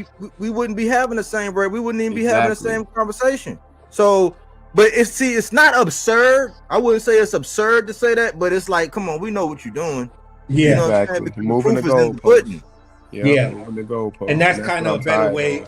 That's kind of a better way of stating what I just said. It was more cut to the chase and say, it's just the performance is what we saw. So I could see your talking point based on what we saw. Can I point out something to y'all? Just one thing, y'all fellas. Do y'all notice how it don't have to be Terrence Crawford? It could be Devin Haney. It can be Inoue. It can be Usyk. The goalpost is always being moved for the best fighter. Yeah, that is disgusting. When Brian Norman that's what I was saying. That's what I was saying. Boom. Yes, bro. When Brian Norman was champion, his goalpost was being moved. It's disgusting. Go ahead, Bobby. Yeah, but that's what I saw earlier. I said, man, why are you talking? That's what I'll be trying to say in real time. That's what I'll be saying. I'll be trying not to be so subliminal, but I'll be like, why are y'all even talking about boxing? Because it's not about. We come to get away from all the politics and all that other shit. It's about boxing. Yeah. You know what I'm saying? So if you telling me right now that no matter what Devin and them do, and I'm not, I'm definitely not putting up no shield for Devin. But if you tell me that no matter what he do, it ain't gonna be good enough for you, why even talk about him? Yeah. Like why even let that be something on your show? Like for me, if y'all notice, if it's somebody I don't fuck with, I don't ever talk about him. Y'all notice that? Yeah. If I just completely don't fuck with you, I don't talk about you. Hey, and to be honest, the show that I'm talking about, they didn't even know what side they wanted to be on. They was just happy because exactly. I told you they do that, boom. I know who you talking about. Bro. They do that all the time. That's what I said. Like you get no credit from me. Yeah, it's the hindsight. Everything is because everything is hindsight. Like if you always I'm on this side. I don't know. I just want to. No, that's hindsight. Remember when I said this? When I said this about 75 years ago? Told y'all. In hindsight, I told you. Because you can't be right, and them be the same people where you can't disagree with them. Because if you talking about who I think you are, that's the reason why they don't fuck with me, because I disagree with them, and I told them. Yeah. So let me ask you. And then I told them that they be clickbait, and I told them a long time ago. I gave them my golden clickbait award. They ain't like me ever since, but I'm like, stop doing that shit. Like you got too much of an influence on people to be doing that dumb shit. Stop that. So let me ask you this question. You know exactly who I'm talking about. I know who you talk about. I told him, but that's why he don't like. That's why he endorsed everybody else. That's why he'll take my shit. When I do my documentary, let him piss me off. And I do my documentary when I show that I'll do a show at night, and he'll do the same exact show the next day or 2 days, the same one.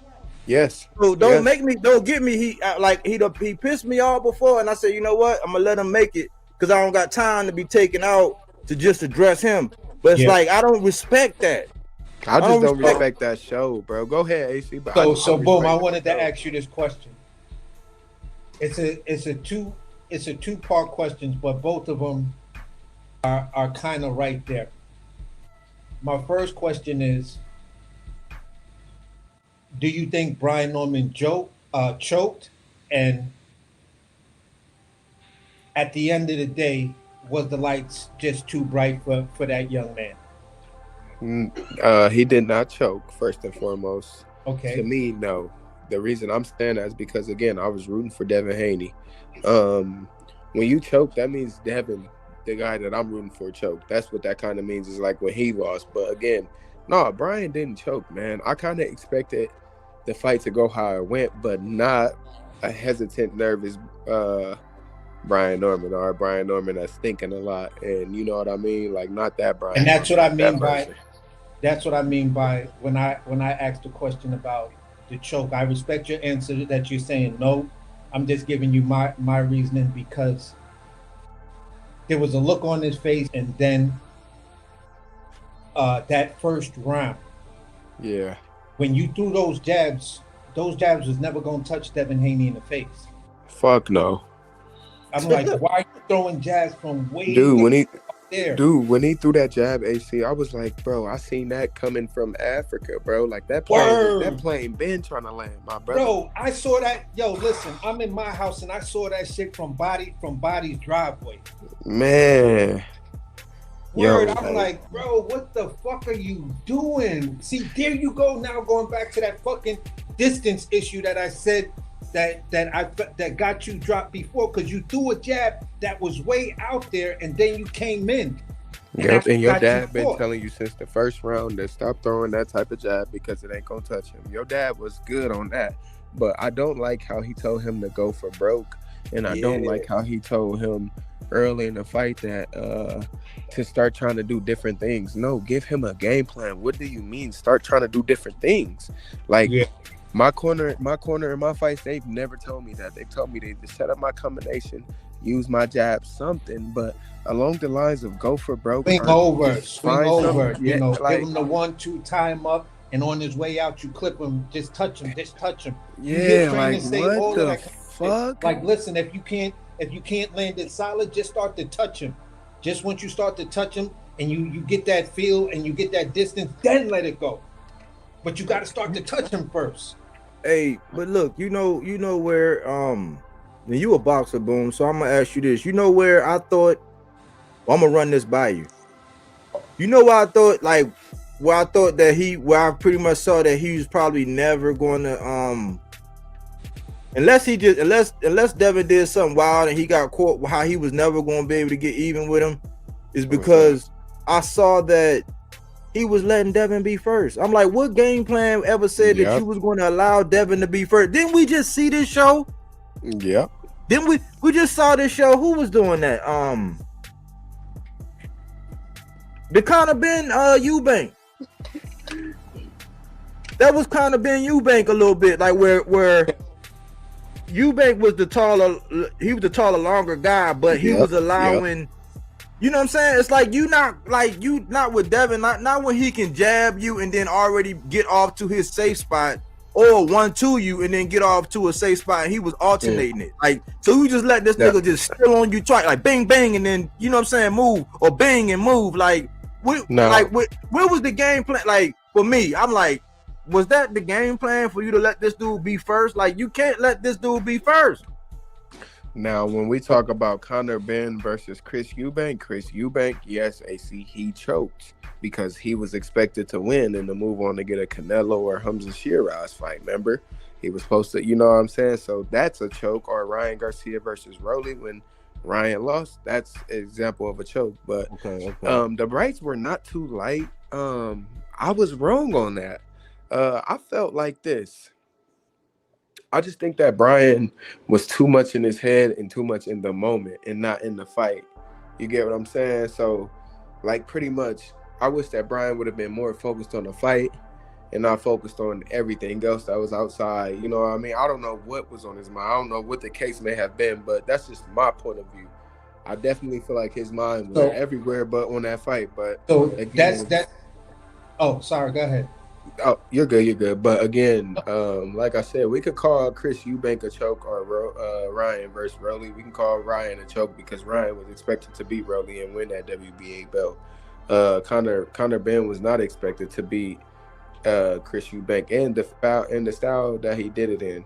You know what I'm saying? So again, but what about the being first part? What about letting Devin be first?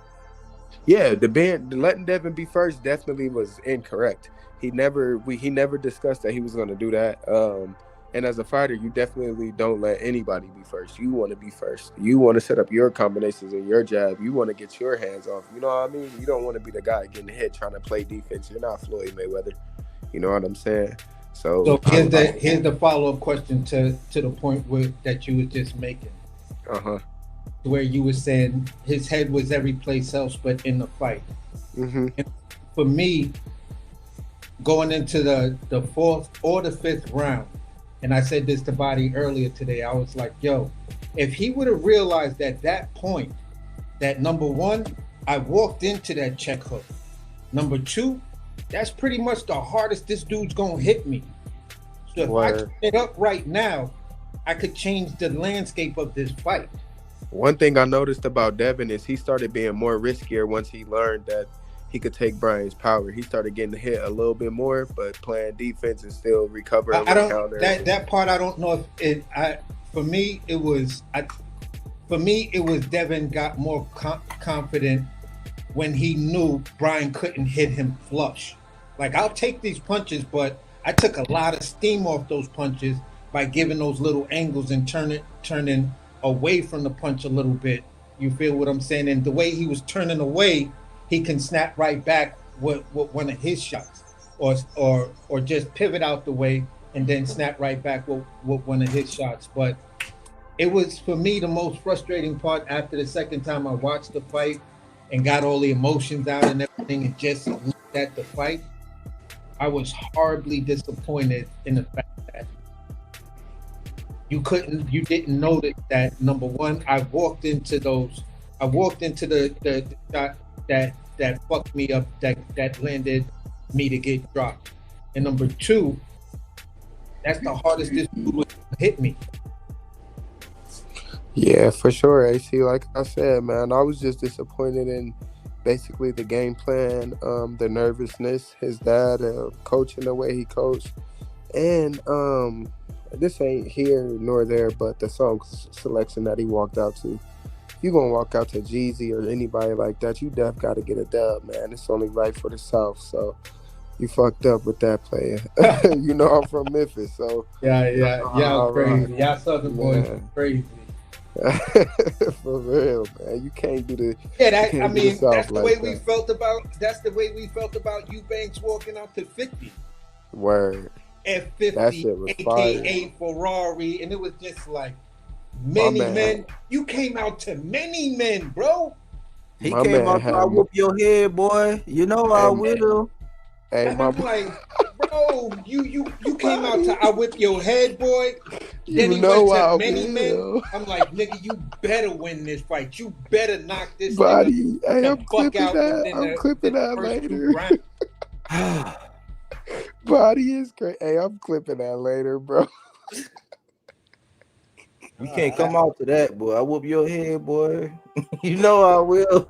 And then get your head whooped. For real, bro. Hey, Body is crazy. Nah. Hey, check this out. He had more energy for the walkout than the fight, bro. Both the He had the grill too. He was coming out like, Had the gorilla face with him. I said, like, dang, he got the stone face, man. He was like, He yeah, bro. owned it. Yo, Y'all Body. foul, Yo, man. Body, and boom. He was like, yeah, bro. I'm about to knock his fucking spark out right here, mate. Listen, I'm getting like really, really fucking gutter out here. I'm super gutter right now. I'm a fucking many men. I'm Put your gangsta. death on me. And I'm like, nigga, nah, bro. Man. Nah. You should have came Y'all out with is funny. what's the African nigga name? Benzi or Sprenzy or whatever that UK, that famous UK rapper is. You should have came out to him, man. Leave 50 out of that, bro. Man. I'm ready to go bang for bang. That's, Ready to go I'm buck not for buck. saying because Yuriokis, he came out to his own, like, you know, Cuban music or whatever, but damn, you and Yuriokis embarrassed 50, man. Y'all childish, man. So what's your Y'all take on the Vito Milanicki fight? Did you catch that one? Yeah. What you think about Vito at 160? I'm not disappointed. Now Vito is developing. He looks a lot better. I give Vito his credit. At 160, he might be that guy. It's just going to take some time. He will have troubles with Jahai Tucker, though. That's a fact. 160 is not as open for Vito as he thinks. So he will just have to do a lot of developing and working. He does have a loss. So Let me ask you something though, before we wrap up, because we're gonna wrap up here. I gotta start getting back up in the morning and working out again, man. So I gotta get up early. You good. But let me ask you this, man. Do you think because I was reasoning that, man, Devin either busted his nose or broke his nose. And it seemed like once that happened, it's like Brian made a decision, man, he was non-committal. He wouldn't commit to his punches. His form changed because he was worried about what was coming back. In my opinion, like, you know how when you see a guy, he don't fully commit because it's like I don't know. I think it's a mind thing to where it's like you ain't trying to get hit, so it's like you're trying to deliver it, but you already trying to go back in defense instead of doing the punch and then, you know what I'm saying, going to your safe spot or doing whatever you're gonna do with your guard. Do you think it changed when that happened? Was it the fact that he got dropped or was it shit, bro? I just think that he lost his confidence, and after the second round, he just wasn't the same fighter. And I visibly could see that. Brian Norman was way more timid. The nerves were out the roof, and he was playing it safe, man. Survival to the fittest, right there is what he did. Perfect. Oh, okay. Yeah, I'm saying like this, Body. Rewatching it, I think from the video I seen after the fight, it didn't look like his nose was broken, and he wasn't talking. Yeah, no, his nose was broken. Sure. I think he was a flush shot that kind of like fucked him up. Like when you get hit in your nose, even by accident, it's the kind of shit that makes your eyes tear, and you like, damn, okay. I don't even know if I broke my shit or not. You feel what I'm saying? So he's like, I need to be careful because the next shot might break my nose. Because it looked like it was blood coming from somewhere. Yeah, no, I'm saying the blood was there, but I think he caught him with a good shot and, bloodied his nose up like really, really bad. And one of those shots where, it's going to take you a minute to clear it because the tears and that stinging type feeling, you get that weird smell and shit. So I think it took him time, and he was more worried like, is my fucking nose broke? Did this nigga break my nose? And I think that was another layer on top of thinking about shit. You feel what I'm saying? And I was just like, this is a mental breakdown, bro. This is the beatdown is really not that bad, but the mental beatdown, as this fight is progressing, that's the horrible part.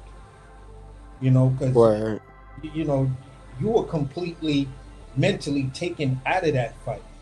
I've been punched in my face I've been hitting my nose before. I ain't never hit the canvas or nothing, but I've been hit flush in my shit before, but it ain't never stopped my confidence. Like, I don't know, it always just pissed me off. When I get hit, I get mad. I be biting down on my mouthpiece, I get mad, so. Yeah. I feel like when I get hit, it's like, all right, let's fight, nigga, but not go in the street fight mode. Like, I'm still a boxer first, so I still keep my level head, man. I don't really just crash out because a nigga hit me flush, man. Excuse my language, my bad. That's all good. But how y'all want to land, man? Go ahead and land, man. Go ahead, AC, and then I'm gonna land my plane, man. Yeah, go ahead, man. For me, at the end of the day, great fights. The champ went through some adversity, lost his belt to a guy moving up to his third division, another great champ. So it's bittersweet for me. I feel like I can't really celebrate because, I like both of them and everything, but I just chose one guy because he had the momentum behind him, and I was biting down on the momentum, and just like Bodywork, I was just disgusted, at some of the talking points, and then people were trying to give Dev a pass on the last fight and saying, yeah, he's gonna do that now, and I was like, so why didn't he do it with the guy that was the easier person? I guess you want to make the statement, but I wouldn't have took that level of criticism to now go ahead and do it like this. If that's your plan and that's how y'all like to do it, okay, cool. It was a brilliant plan. You feel what I'm saying? To maximize the impact of everything and the expectations. So I'll give you points on that, but it was just a little bit disgusting to me on the moves and a lot of the talking points and everything. And I'm gonna keep it a beam, man. In big fights, I'm the sucker for the underdog at times. You know what I'm saying?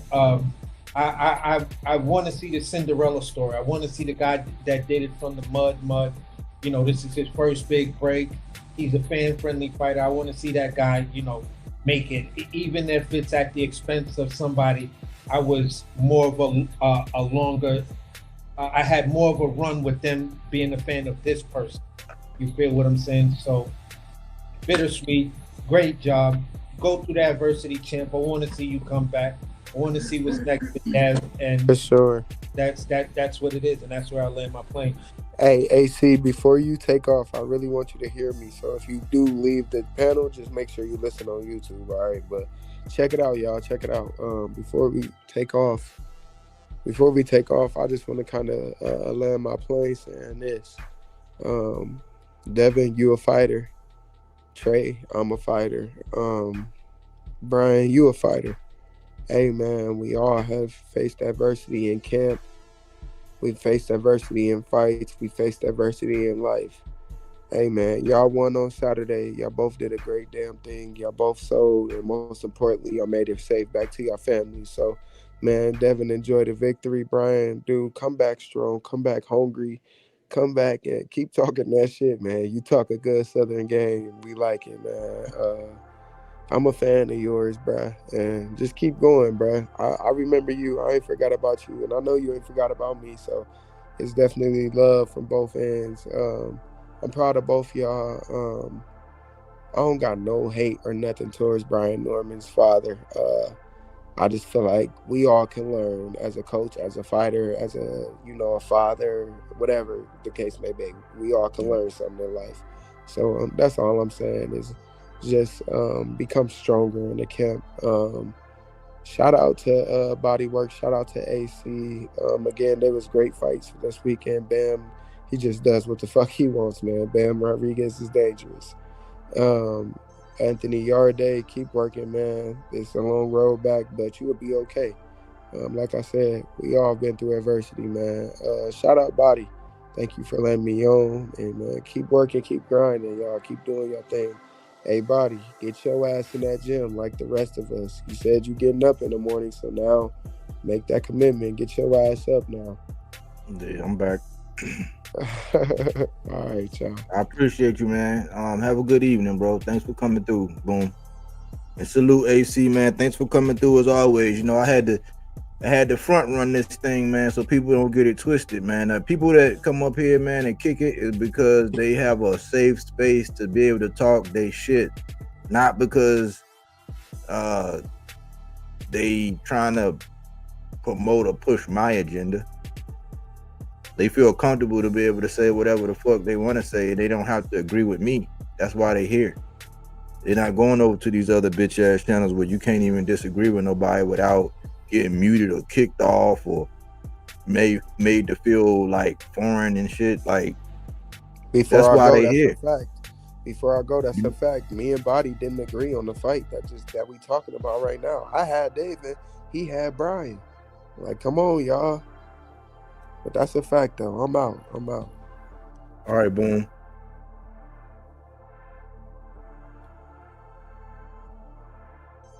Yeah, man. I do want to say this, man.